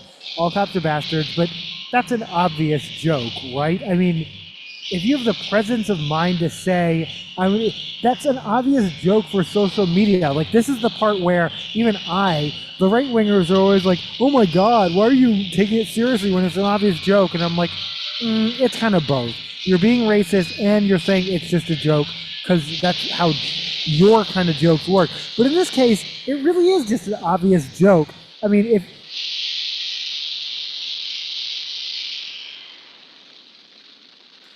And I'm just going to put this out there. Let's talk about this. Someone who is really sexually frustrated and then taking it out on people at their job, and it doesn't matter what kind of job you have, cops, whatever, they wouldn't have the conscious presence of mind to say that's not a conscious intention. When people take out their frustrations on you at their job, it is just an aspect of, it's not a conscious intention. If you state, I'm going to take my frustrations out on people at my job in a humorous manner on the internet, can we not just assume you're joking? It's weird to find myself defending a cop, but I'm actually... I don't genuinely believe her intention was to go out and give extra tickets because she felt sexually frustrated. That just feels more far-fetched than she was making a joke. And again, cracked means to have sex now.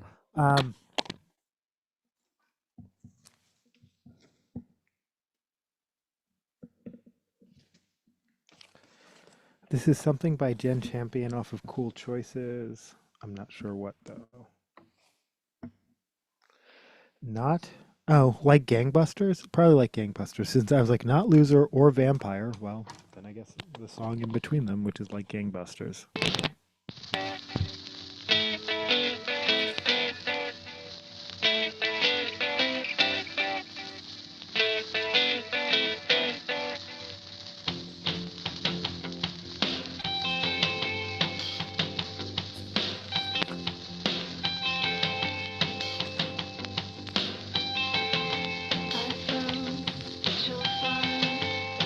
Spencer Sylvan. I don't know too much about this. Someone else calling themselves an evil twink. I thought they were referring to someone else who was back online, back on social media after taking a brief fake break. Oh, did I mention Joey Swole? Also racist bones, but whatever. We're over it. But yeah, no, apparently this is another self-described evil twink. Like, what? Is that something to be proud of?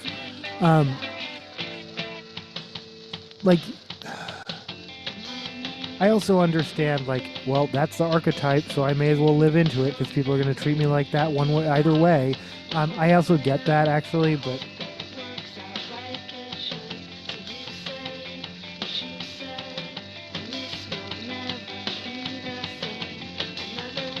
again, this is Gen Champion. I'm sorry, this is S, which is Gen Champion, but it's actually the artist is, if you're looking for it on Bandcamp, the artist is called S. But I think you can actually buy this off of Gen Champion's Bandcamp anyway.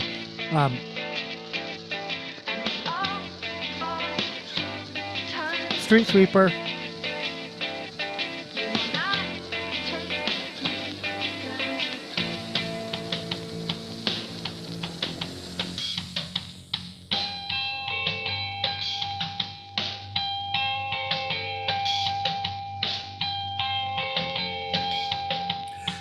This is probably like an older trend, but it's newer to me. I'm just so you know, the Garmin, OK Garmin video spicing trend. This is just, okay, it started off with a video of, well, in Germany, someone driving, and then someone was driving the wrong way, and they thought they were in a crash, they didn't, and their immediate response was, OK Garmin video spicing. Video spicing just means save recording. This turned into a whole meme, and there are like, there are duets, there are stitches, there are parodies, there are, I don't know, like, OK Garmin video spicing. I fell down a whole rabbit hole, but none of it's new. Like, I don't even know when it started, but I'm like, is this sponsored content by Garmin? Like Garmin, yeah, the GPS, the well, I guess they make dash cams. I guess is a big market for them.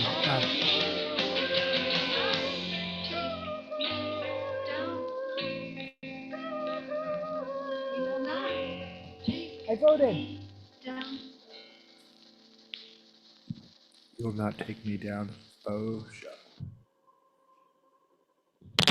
I want to play one more by Gen Champion. Let me see.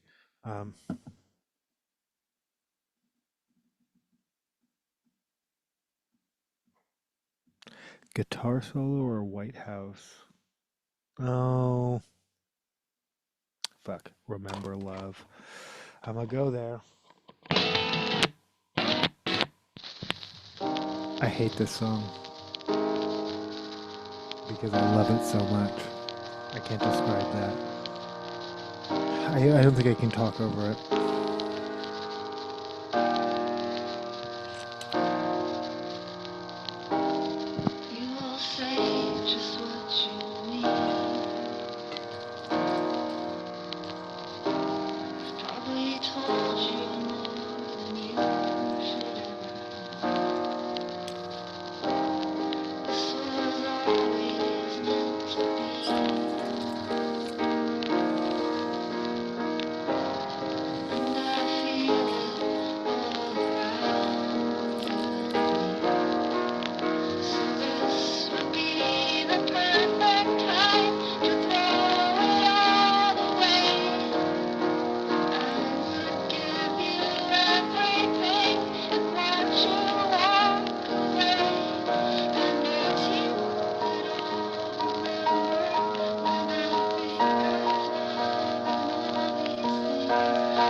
Oh, and then just the whole trend, is it just the idea it's okay to make fun of German accents. I mean, you know, going all the way back to like now on Sprockets We Dance. Like, yeah, no, it's okay to make fun of German accents, but it wouldn't be okay in any other thing. And also back to like, yeah, you know, Joey Swoll, people brought all the receipts from like him attacking all sorts of marginalized people for years. It shouldn't be a surprise how he turned out. And then, yeah, the Labubu lady had anti-Asian sentiments before she went full-on anti-blackness.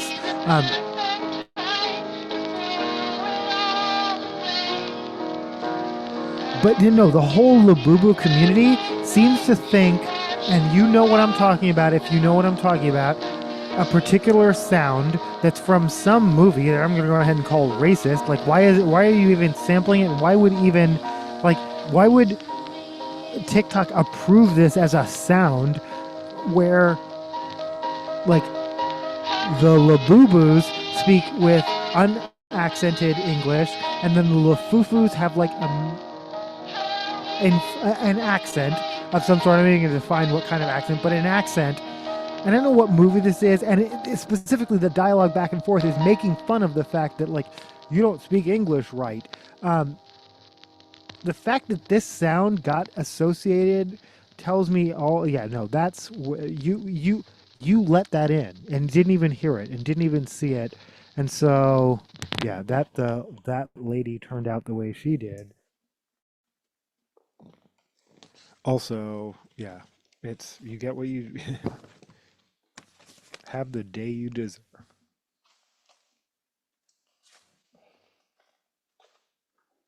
But I never got to I actually own a diamond. What's funny is I actually own like the thing. I don't know what she was using. At one point, someone who wasn't her, but used like a wine, like cork, like, you know what I'm talking, but I literally actually do own a diamond tester, but I never got to do my full on parody video because we're not going to do one now.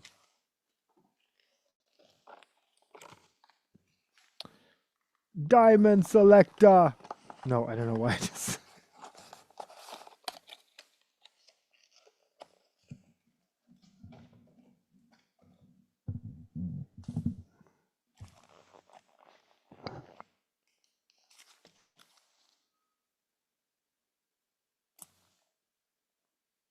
This is Healthy Punk by Chastity Belt off of No Regrets. You know I'm always going to play this. Actually, I'm lying. Oh. Well, I might play Giant Vagina as well. This is Healthy Punk.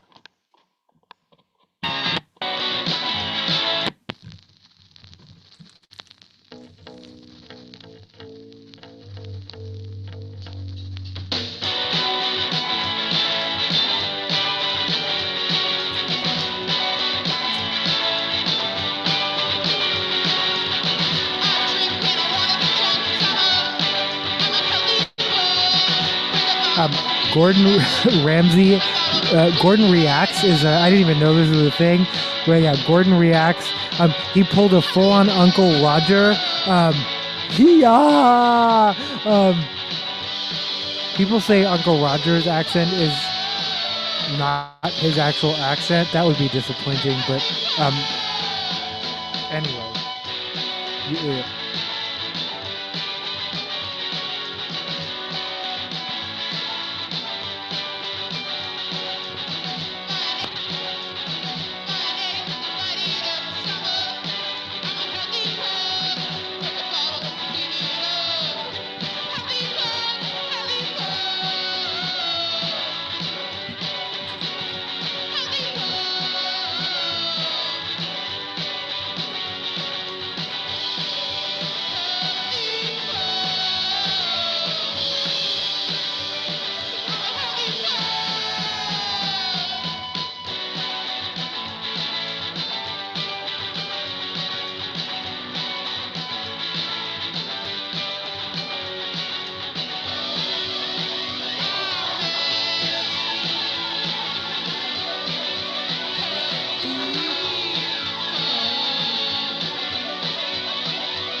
It was Healthy Punk by Chastity Belt off of No Regrets. A classic, a stone cold classic.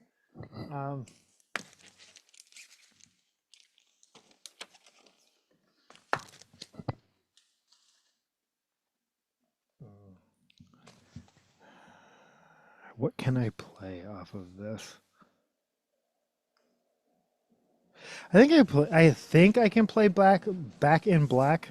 AC/DC is very hit or miss for YouTube. Let's find out. If my voice cuts out suddenly, it's because I had to mute it. Um,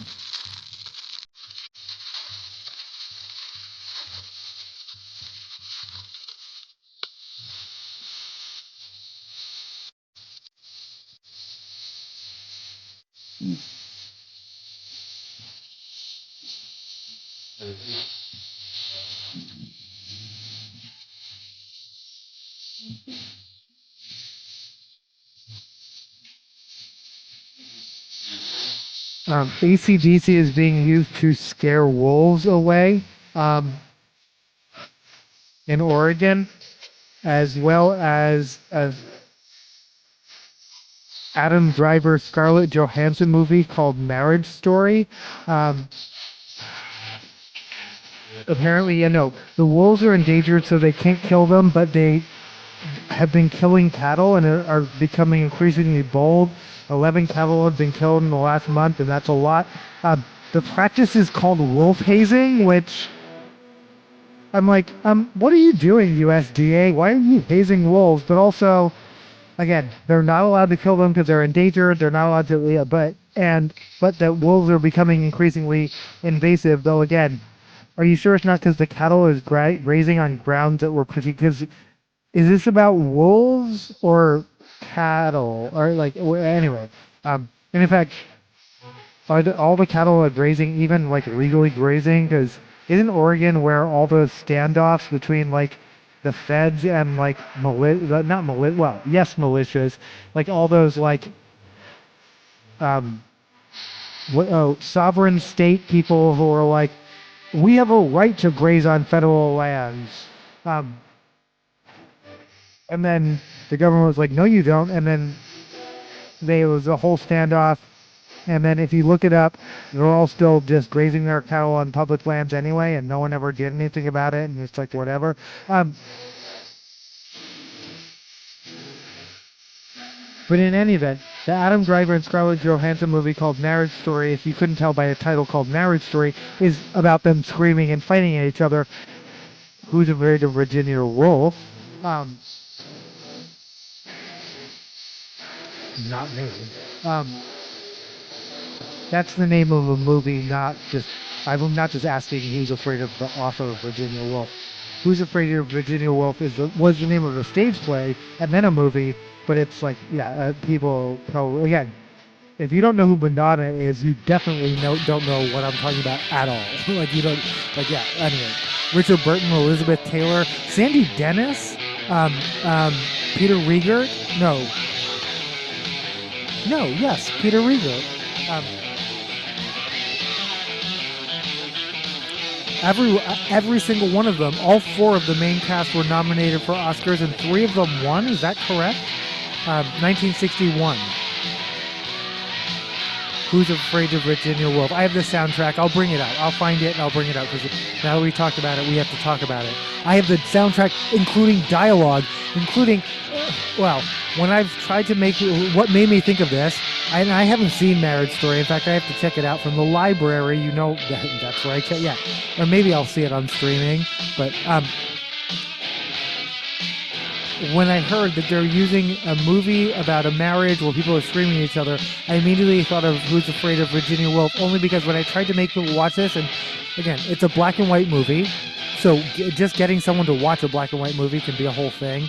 But when I've gotten people, on occasions I've gotten people to watch it, most people's take is, these are just really awful people screaming at each other, and they really spend an enormous amount of the movie screaming at each other. Why would I want to watch this? And I totally get that. That is an absolutely valid perspective.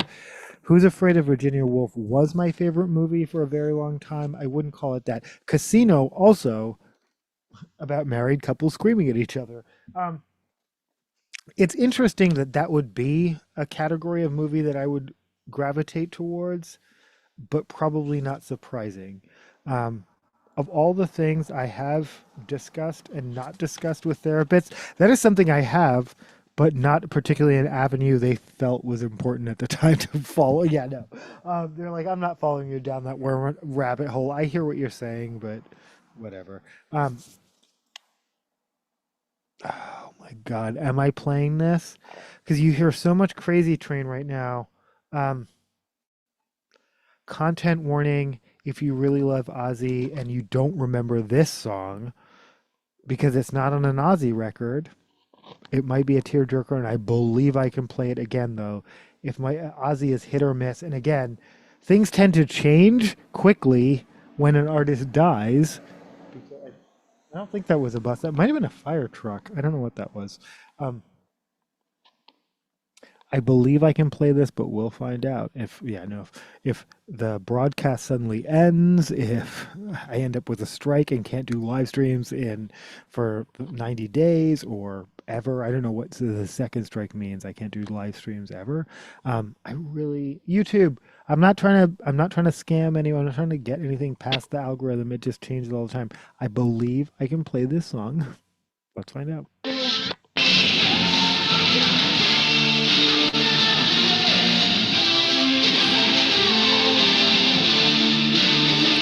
Lita Ford.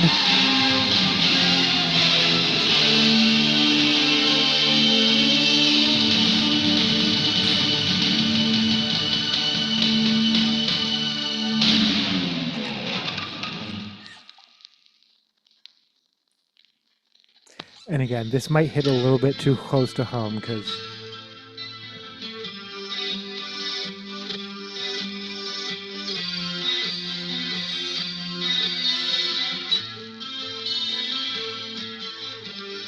Baby, I get so scared inside and I don't really understand.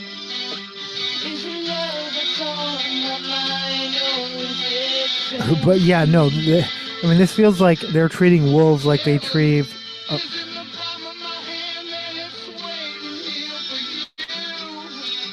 What am I supposed to do in a childhood tragedy? If I close my eyes forever, I'm sure there are AI generated videos with this song right now. Like, yeah, I'll remain unchanged. If I close my eyes forever, but yeah, no. It just makes me feel like they're treating wolves like they treat people who live on shelter. Like, yeah, no. Like how they broadcast opera outside of like convenience stores to like, yeah. I'm so hard to hold on to my dreams. It isn't always as it seems when you're face to face with me. Like a dagger. I'm sorry. This is Lita Ford featuring Ozzy Osbourne with "Close My Eyes Forever." Also, Lita.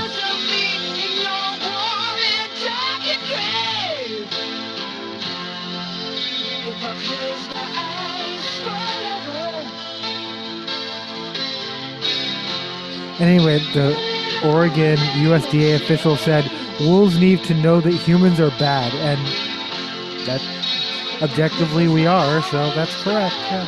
Humans are bad. More humans need to know that too, though. I'm cynical. I'm sorry. I'm dark and deeply cynical, and I'm reaching that point in the evening where I'm feeling that. So, not all humans are bad, but can we agree on most?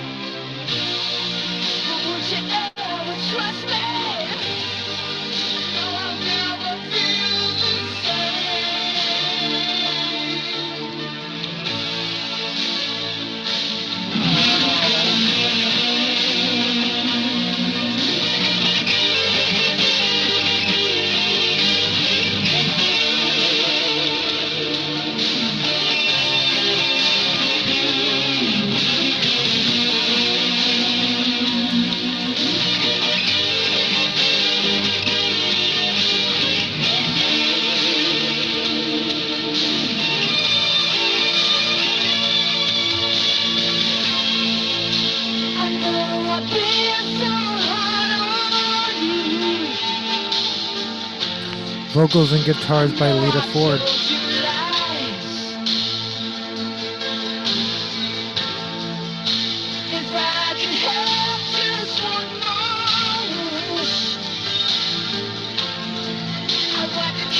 Me, when they very sexistly was like, wait, who's playing guitar here? Is it Zach Wilde?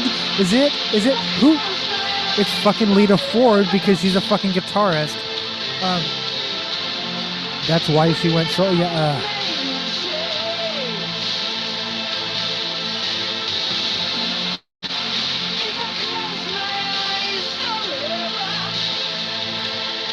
Bass, Ronnie Nazsoff. Drums, Myron Grombacher. Keyboard, David Ezrin. That name sounds familiar. The other two don't.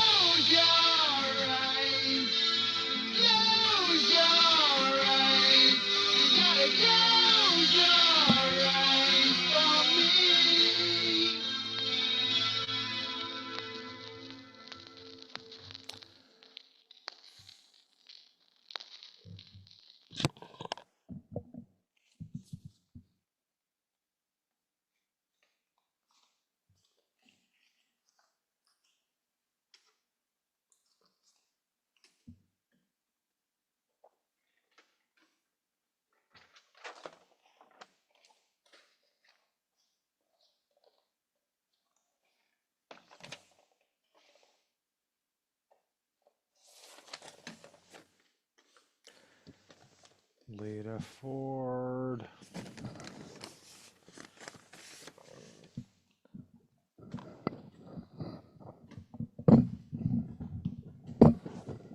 Ozzy Forever. If in a perfect world, I would play Miracle Man, but I know I can't play that on YouTube. But that's one of my favorite songs, actually.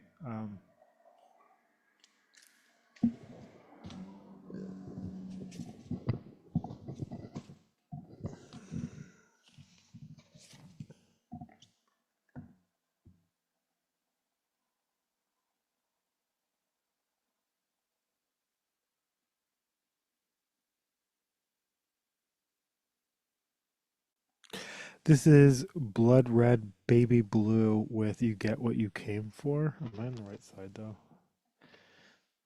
Side A. Okay, side A. No Profit Records, me too.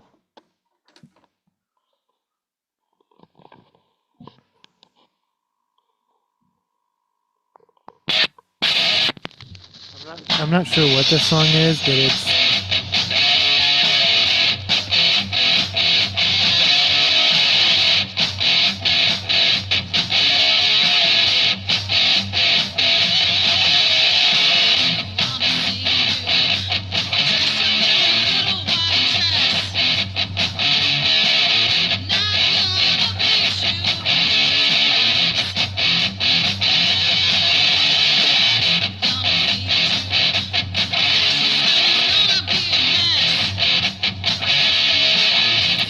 So, for those who don't know, and this is spoiler alert, well, a few things.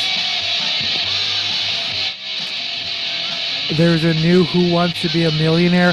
I think it's kind of weird. I have a problem with this premise because it's Who Wants to Be a Millionaire, but it's kind of like the Celebrity Edition. I mean, they don't call it Celebrity Edition. The whole show features celebrity partners.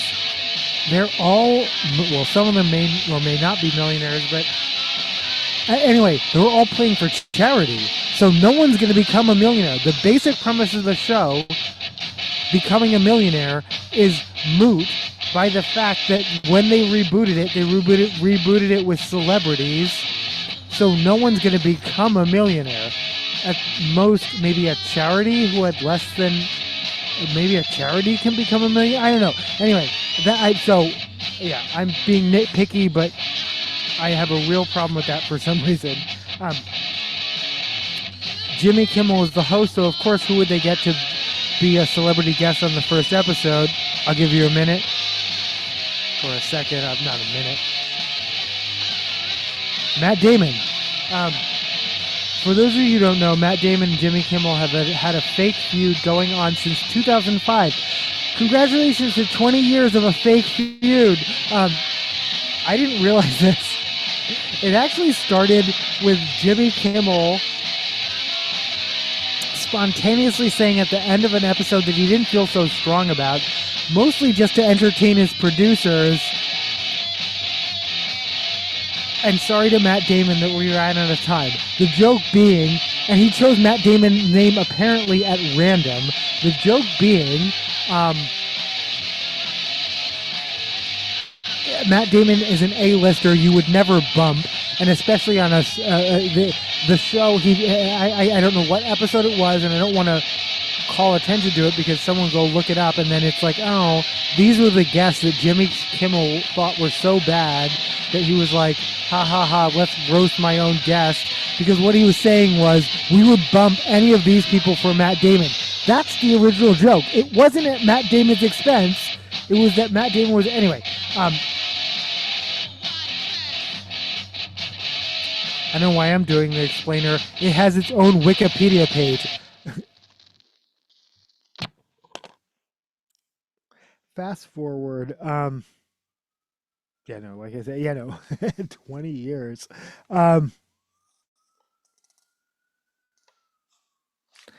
I want to say 2013. That's the Sarah Silverman.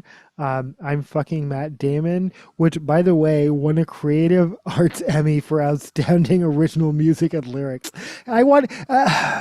I know there's no clip because I know this was the type of Emmy that doesn't make it into the broadcast, so it doesn't even. They do a whole separate ceremony, and maybe someone caught it somewhere. But I want to see. And the winner for the Outstanding Creative Arts Emmy for Outstanding Original Music and Lyrics is I'm fucking Matt Damon. If you're not familiar, Sarah Silverman was dating Jimmy Kimmel at the time. She actually, I talk about this all the time. I hate pranks, but actually this is one of the few ones I am down with. She filmed a whole video with a bunch of celebrities to make fun of, like, Harrison Ford's in it, to imply that she was fucking Matt Damon, which she was not, but and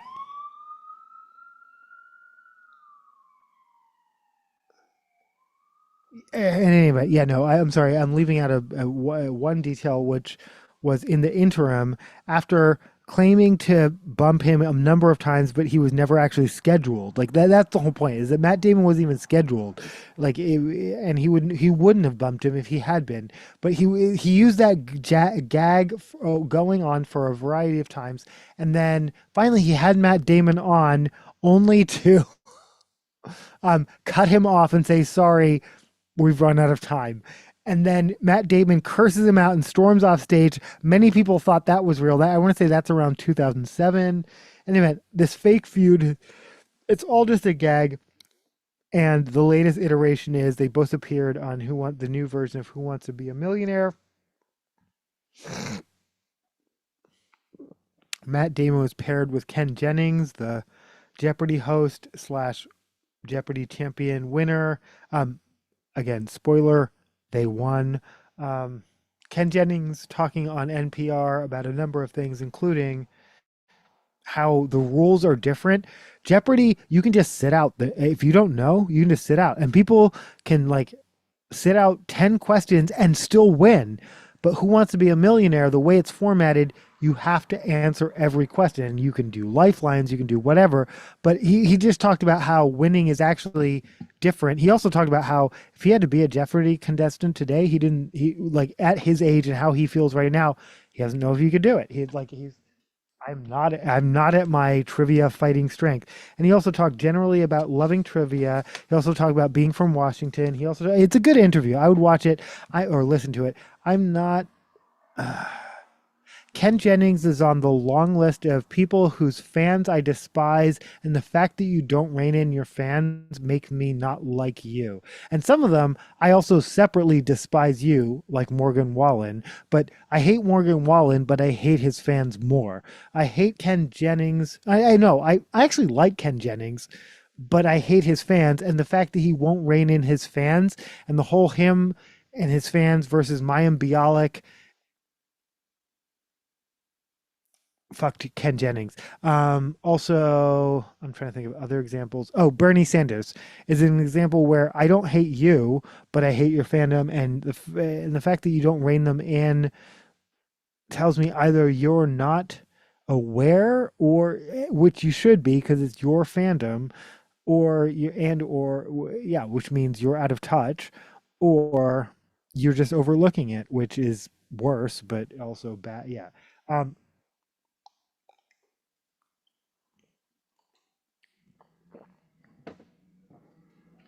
So I don't usually play this one during election episodes, but it's perfectly valid. Oh, even though like liner note, yeah, this is Reagan Youth with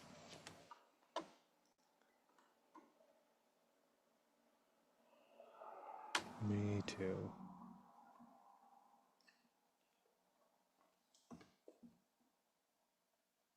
New Aryans, which I don't usually play, followed by Reagan Youth, which I usually do.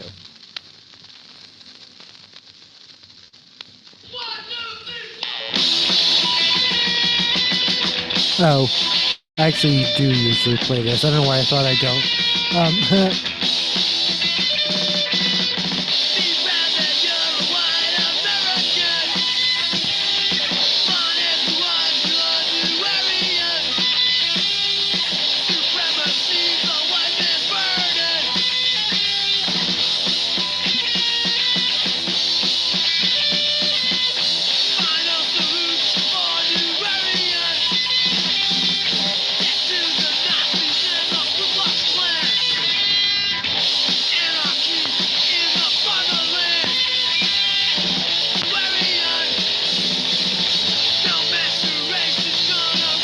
LA Times reporting that tourism drop has severely affected Las Vegas.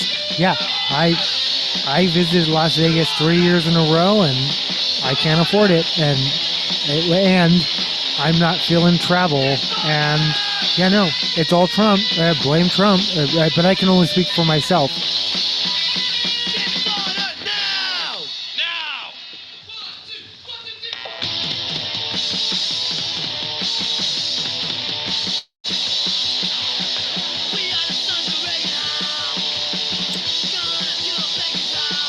This is Reagan Youth by Reagan Youth off of the album Reagan Youth.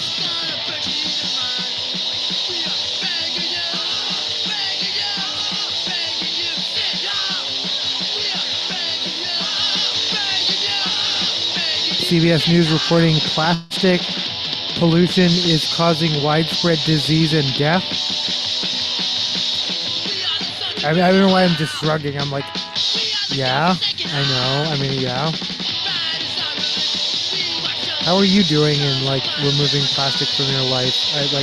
Well, that's that's a specific goal of mine. But again, vinyl records are, I handle plastic. Do I wash my hands before going to bed though? I don't. Yeah, I still. If I touch anything else, as much as I'm touching plastic, for how long has this show been on the air? Like tonight, 3 hours. If I touch anything else as toxic as plastic, I would be washing my hands each time. The fact that like I'm gonna end this episode, and well, now that I said it, I'll probably wash my hands, but normally wouldn't wash my hands, or my face, or brush my teeth. I'm kidding. I do actually brush my teeth most nights, but I don't wash my face, and I never remove my eyeliner ever. I just put on more. Same thing with lipstick. I never remove my makeup ever. I just put on more. Um,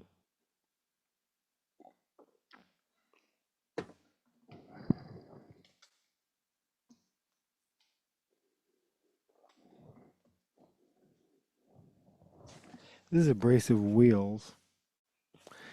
This is when the punks go marching in. Off of When the Punks Go Marching In.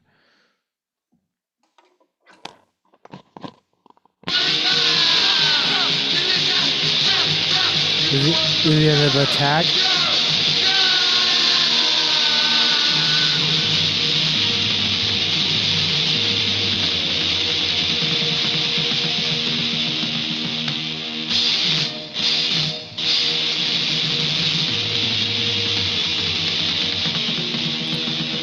abrasive wheels. Yeah, okay. I already said that. I'm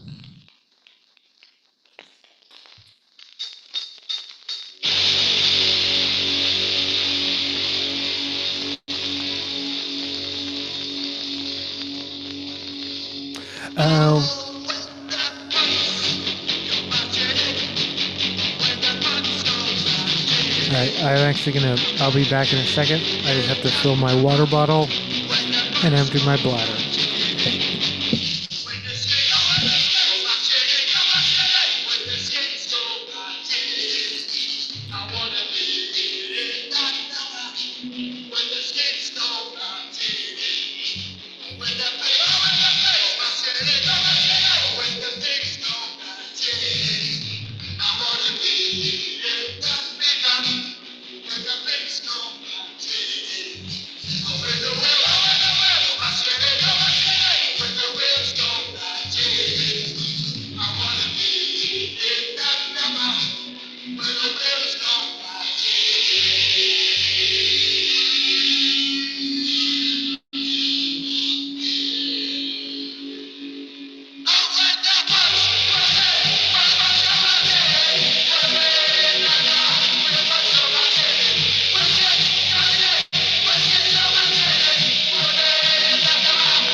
So pretty much that's the show. Thanks for watching. And again, if you're newer to the channel, thanks for watching. If you're a long time viewer or listener or however you consume this,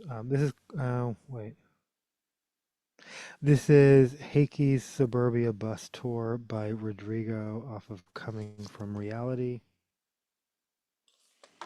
And I am going to be closing out, I think. Sometimes I say I'm going to be closing out and then like 4 hours later.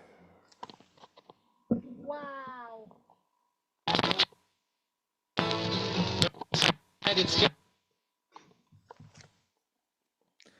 I can find a groove. Someone asked, what is a thing from your childhood that doesn't exist? I had a record player that it literally had the, it had the like double triangle, like skip ahead, like a CD player, and it could. And I was so skeptical because it wasn't that expensive. And I don't understand why. I was like, oh, this is going to be the future. This is going to be every record player.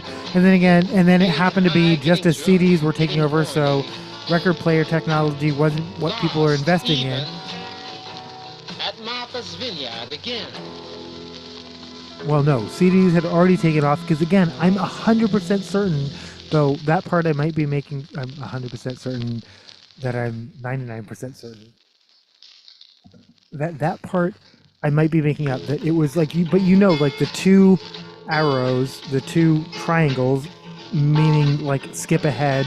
There's one arrow, one triangle means play, the circle means record. You know what I'm talking about? Like the standardized language that we still use to this day. This is a record player from the 80s or 90s, and it had the technology that let it, you could just press a button and it would skip to the next track, and it used the grooves. And so something like, I don't know, Pink Floyd's Wish You Were Here, where the songs all blend into each other and they don't have specific grooves. It didn't work on that.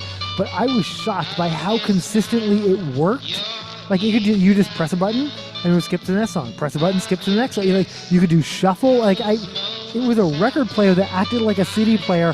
I don't remember the brand. I absolutely owned it in it. And what are the things you owned as a child that you wish still existed? That.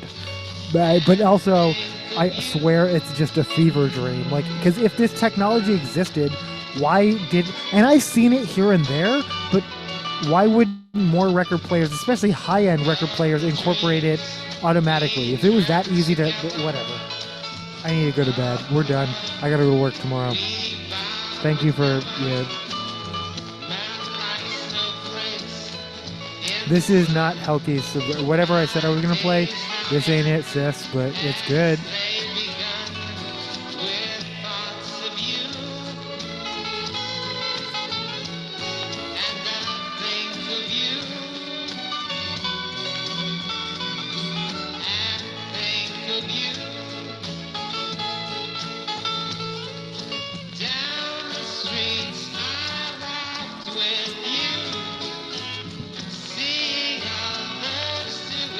Rodrigo recorded this in the 70s. It did fine. It did what it did, but it didn't, obviously, you probably still, to this day, never heard of it. And then I want to say Light in the Attic found him in like the early, 2009. It is Light in the Attic. He was working in construction, and someone found this, we found this album from the 70s. Is this you? And his coworkers didn't even know he had recorded an album, and they re-released it, and this is it, and it's amazing.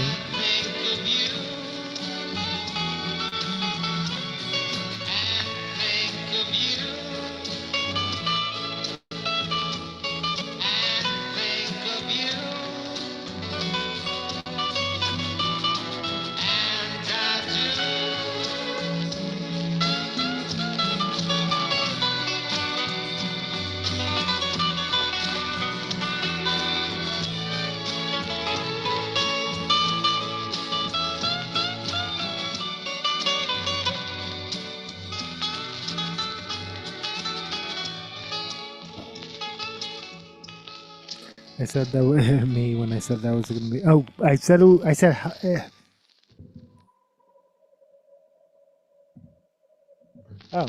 this is it. It is the last song. Hickey's Suburbia.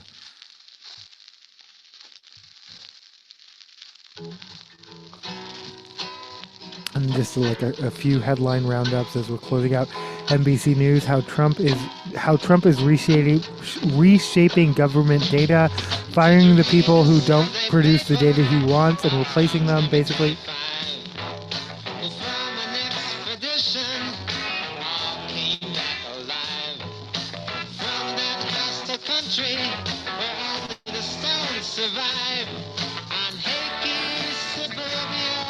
Having already played a 50-foot woman in the opening of Barbie, if you remember the scene that parodies 2001. Margot Robbie being eyed as the lead in Tim Burton's remake of Attack of the 50-Foot Woman. Dara Hannah last taken on that role. Ask the question, now how does it feel? On Hakey suburbia, bus to ride. U.S. visa holders will now be required to pay bonds up to $15,000 upon entry. This is a 12-month pilot program. Depending on the country you're in, they haven't announced the countries, but pay to play. Welcome to the new USA. And this is according to Condé Nast Traveler. For flowers, the matron ladies cry. Itchy trigger fingers as our caravan waltz by. Overcrowded laughter, cause they're all 4 gallons high. On Hakey suburbia. Governor Greg Abbott asked Texas Supreme Court to expel House Democrat leader who left the state. He wants to appoint his own. People are thinking that's absolutely illegal, but if he does it and it works, it would have to go through courts, and then if the courts are aligned with whatever they want it to be aligned with, they might go along with it, and that's what's legal now. What's legal is what they say it is.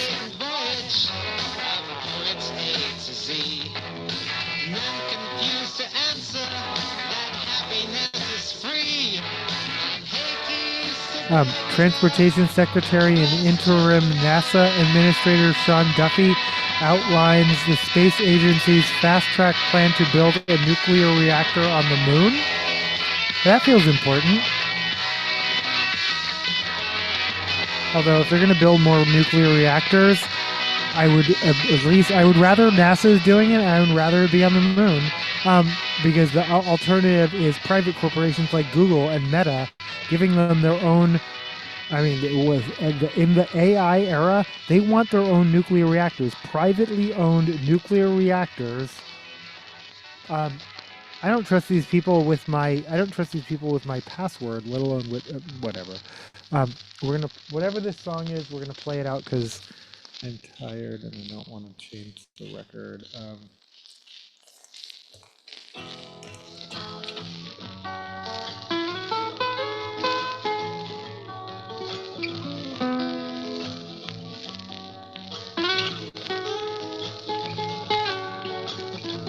Baby, I ain't joking, and it's not what I'm smoking. This is Silver Words.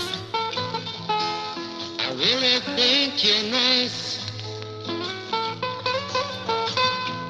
Don't think I'm kidding, and don't think that I'm bidding. If silver words are your price. Oh, this is Variety. According to Variety, U.S. Homeland Security is using ICE to.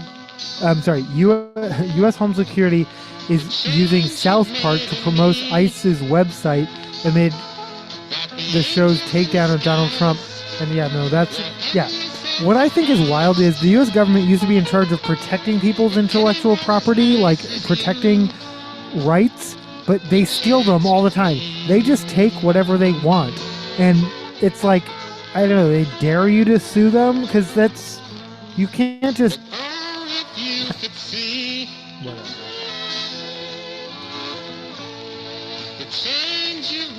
Me, when I post other people's music, all the time on social media. Okay, hypocrite, never mind. But I'm not the Department of Homeland Security.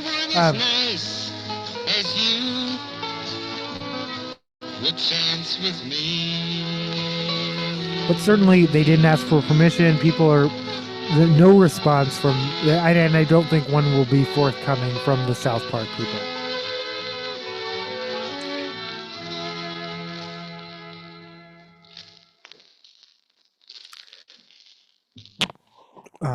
Ghislaine Maxwell doesn't want grand jury transcripts released. Well, of course she doesn't, and she'll probably get what she wants, because it's also being reported that Diddy has officially reached out to the White House The FDA is Washington Post. FDA is targeting orange juice. Here's why and what the science says. Um,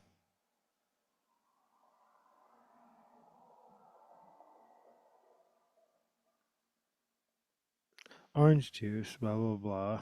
We know what orange juice is, but thanks for describing it and explaining. Thanks for the orange juice explainer. Um, while the move can sound like a way to make America healthier, no. I didn't assume that.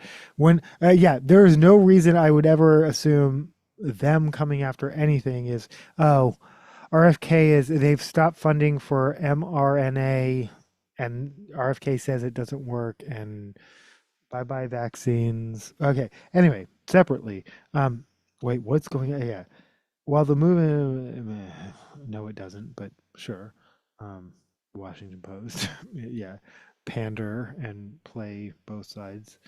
It's actually at the behest of the forest citrus industry. Oh, weird. Private lobbyists are the result of government changes? That's so weird. As it grapples with changes to the crop and its sugar levels, the FDA described the proposed change as unlikely to affect the taste and nutritional quality while providing flexibility to the food industry. FDA is relaxing rules to make orange juice crappier. Like, I don't know how, but whatever it's the nothing about this is saying orange juice is going to get better. I fucking love orange juice, but you can always just like you can always make your own. Like they can't. We're talking about pre-packaged orange juice. They can't ruin all orange juice. But I'm wait, half the price of Olaplex. Bond protein repair. Sorry, I got distracted. I do like Olaplex. Olaplex number 3 is my go-to.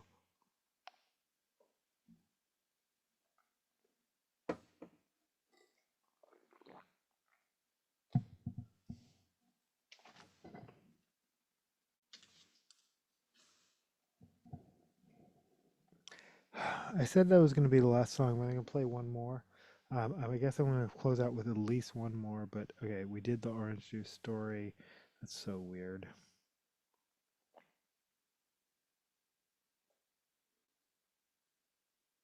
Growing backlash against AI. What is Clanker? I don't know. I don't have the energy to find out right now. I'm going to bed. Um, oh, okay. We're going to end with this story ish. Okay, actually. Oh, I already talked about this. Bad Brains vocalist, and these last 3 stories are courtesy of Wastoid's music art video cult. Um, yay. I'm gonna find what I'm gonna find something.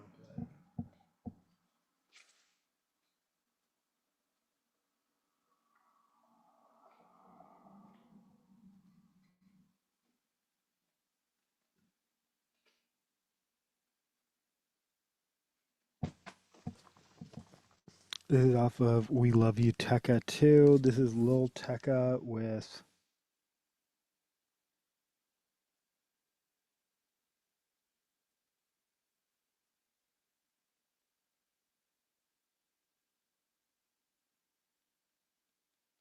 I don't know. It's not a hard decision. Well, I'll figure it out.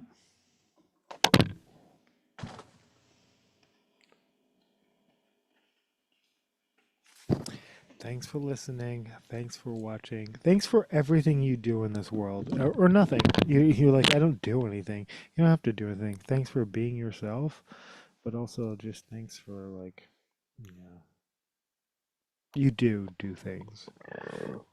Excuse me, whether you realize it or not. Track one, side one.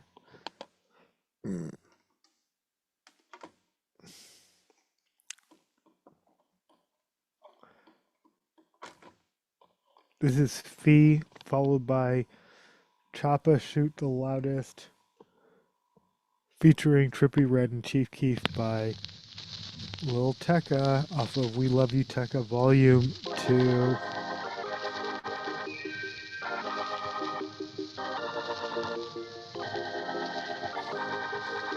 Yeah, yeah. We love you, Tekka. I ain't love no thought, yeah. Fell in love with the grind, boy. Tryna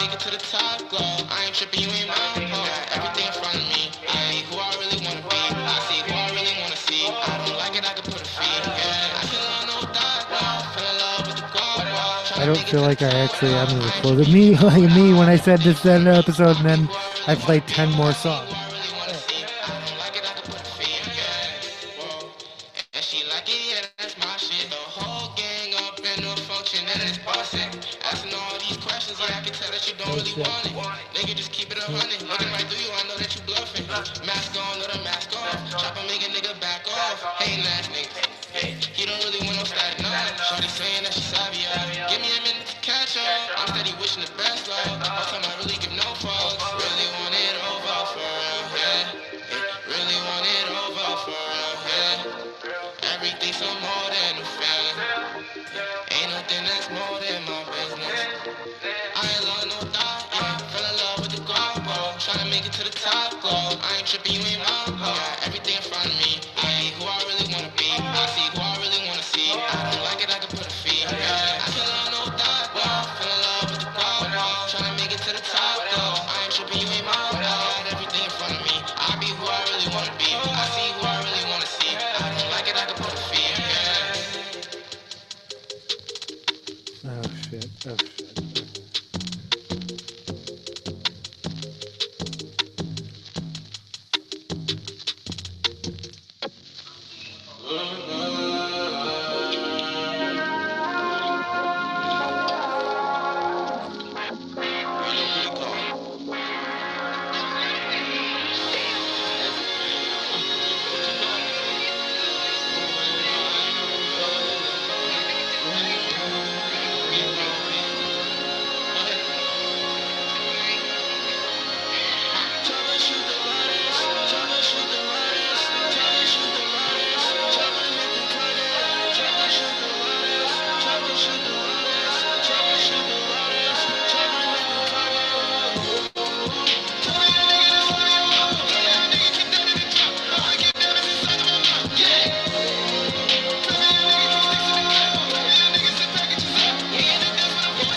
Bad Brains vocalist HR, short for Human Rights, has announced a summer tour teaming up with the Abyssinians and Mad Caddies, respectively, for a set of dates in Southwest, UK, and West Coast.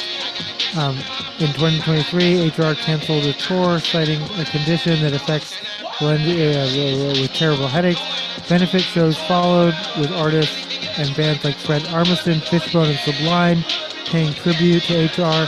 Thankfully, he seems to be doing much better. The dates follow a tour with the Dead Kennedys earlier this year. HR's most recent album is 2023's Let Love Lead the Way, which features guest spots from Pacifier, Sonny Sandoval from POD, Nick Hexum from 311, and rapper Charlie Tuna.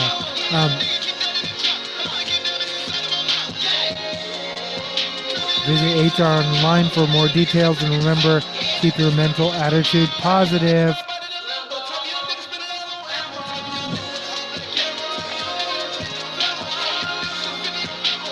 We already talked about this a number of times. People pulling their music off of Spotify, including King Gizzard and the Lizard Wizard. I'm not sure which order I said those rhyming words, but that's their actual name. I normally do the correction in the next episode, but yeah, that's that correction for this episode. This is the story I wanted to get to, and then this is the end of the episode. Celtic punk band Dropkick Murphys have dropped off of the Punk in the Park Tour Festival, citing donation festival owners made to the Trump 2024 campaign. Punk rock and Donald Trump just don't belong together, the band posted in a caption to an Instagram video. Before the Murphys, and again, the Murphys recently dedicated First Idiot in the Nation, whatever the name of the song is, to Donald Trump. Before the Murphys departed, the lineup, hardcore bands Destiny Bond and Time Heist also dropped off. Cameron Collins of Brew Haha addressed the concerns directly, posting on social media in July 23 that he feels the punk community represents a wide range of views and backgrounds. I mean, unfortunately, if you're talking about $400 festival tickets, then yeah. And I mean, I hate to say it, but my own background, and we can talk about this. I do not believe TERF is a type of feminist. I believe TERFs came up with the name TERF because they're not radical at all. Being transphobic, okay, if you don't know what a TERF is, trans exclusionary radical feminist. This is what J.K. Rowling self-identifies as, and I 100%, even though the people who hate them use the term, I refuse to because they're not feminists at all. And I again, as a assigned male at birth, non-binary individual, I don't normally feel it's my authority to tell anyone who that they are or are not a feminist. But if you exclude trans people, if you are transphobic, you are not a feminist because you don't understand how deeply rooted misogyny is in transphobia. Like you missed the thread of the plot, and that's I will never, um,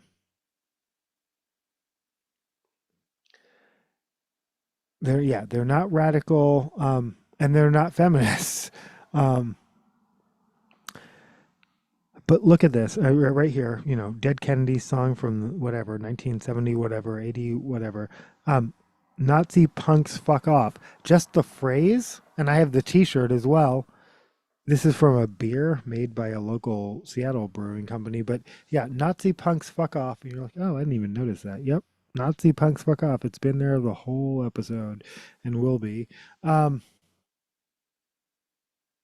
It implies that there is such a thing. It implies there was a type of punk called Nazi, and there is not. You can't be both. It's one or the other, and that is, I do firmly believe that. That being said, I mean, again, I've lived through festival shows and whatnot. I know for a fact that the same people who were confused in 2024 that Green Day is political, are the same people who've been showing up to punk shit all along, and now actually are the venue organizers, but still don't fucking get it. But you and I do, and that's the important thing, right? And if you don't, you can absolutely unsubscribe, unwatch, grab the eye bleach. I meant to do that.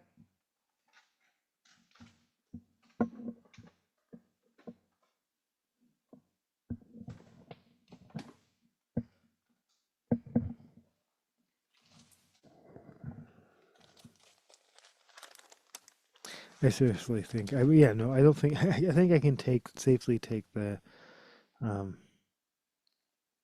Blue Angels down now because I don't think that's an issue.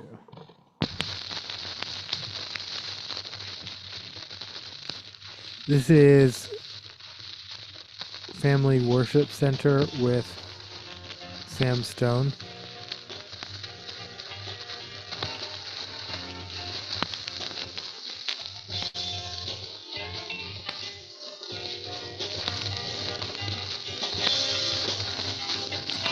You can barely hear it. It's a lathe cut, so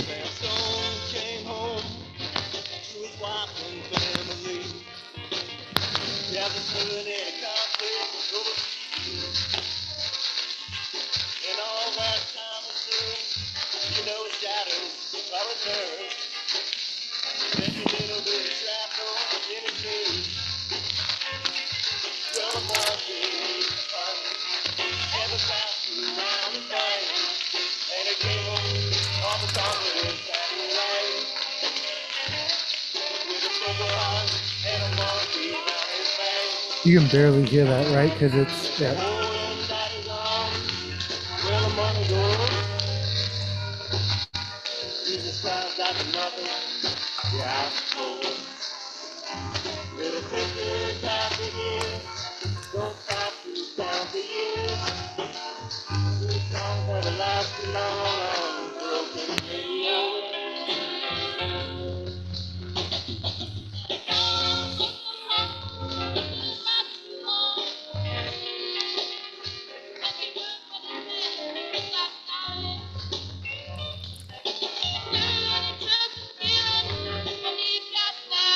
Yeah, upcoming Pumpkin Park dates include festivals in Worcester, Mass, San Pedro, California, Portland, Oregon. Bands like Black Religion. I'm sorry, Black Religion. Actually, that's a pretty good band name. Bad Religion, Pennywise, and Descendants scheduled to play Screeching Weasel, Queers. But yeah, they've already fallen down. They won't drop out, but others will. I think there's a I don't know, a separation process happening in the punk community. Well, let's find out. Don't stop to count the years.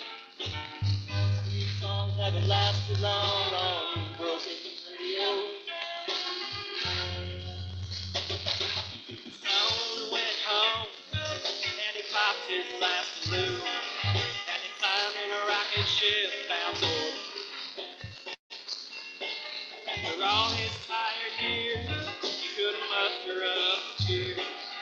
He waved goodbye to everyone below. Oh, yeah. Scientists think they've solved the mystery of what killed more than 5 billion sea stars.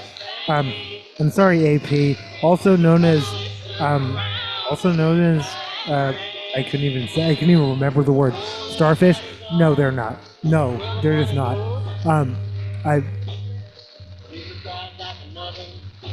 Even children's, but yeah, no, they're not. They're sea stars. Everyone knows that. You don't have to pander to anti-science ignoramuses.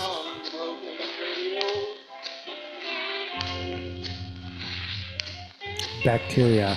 Probably human caused, but they won't say that because they can't say that because what are we talking about? Thank you. Good night.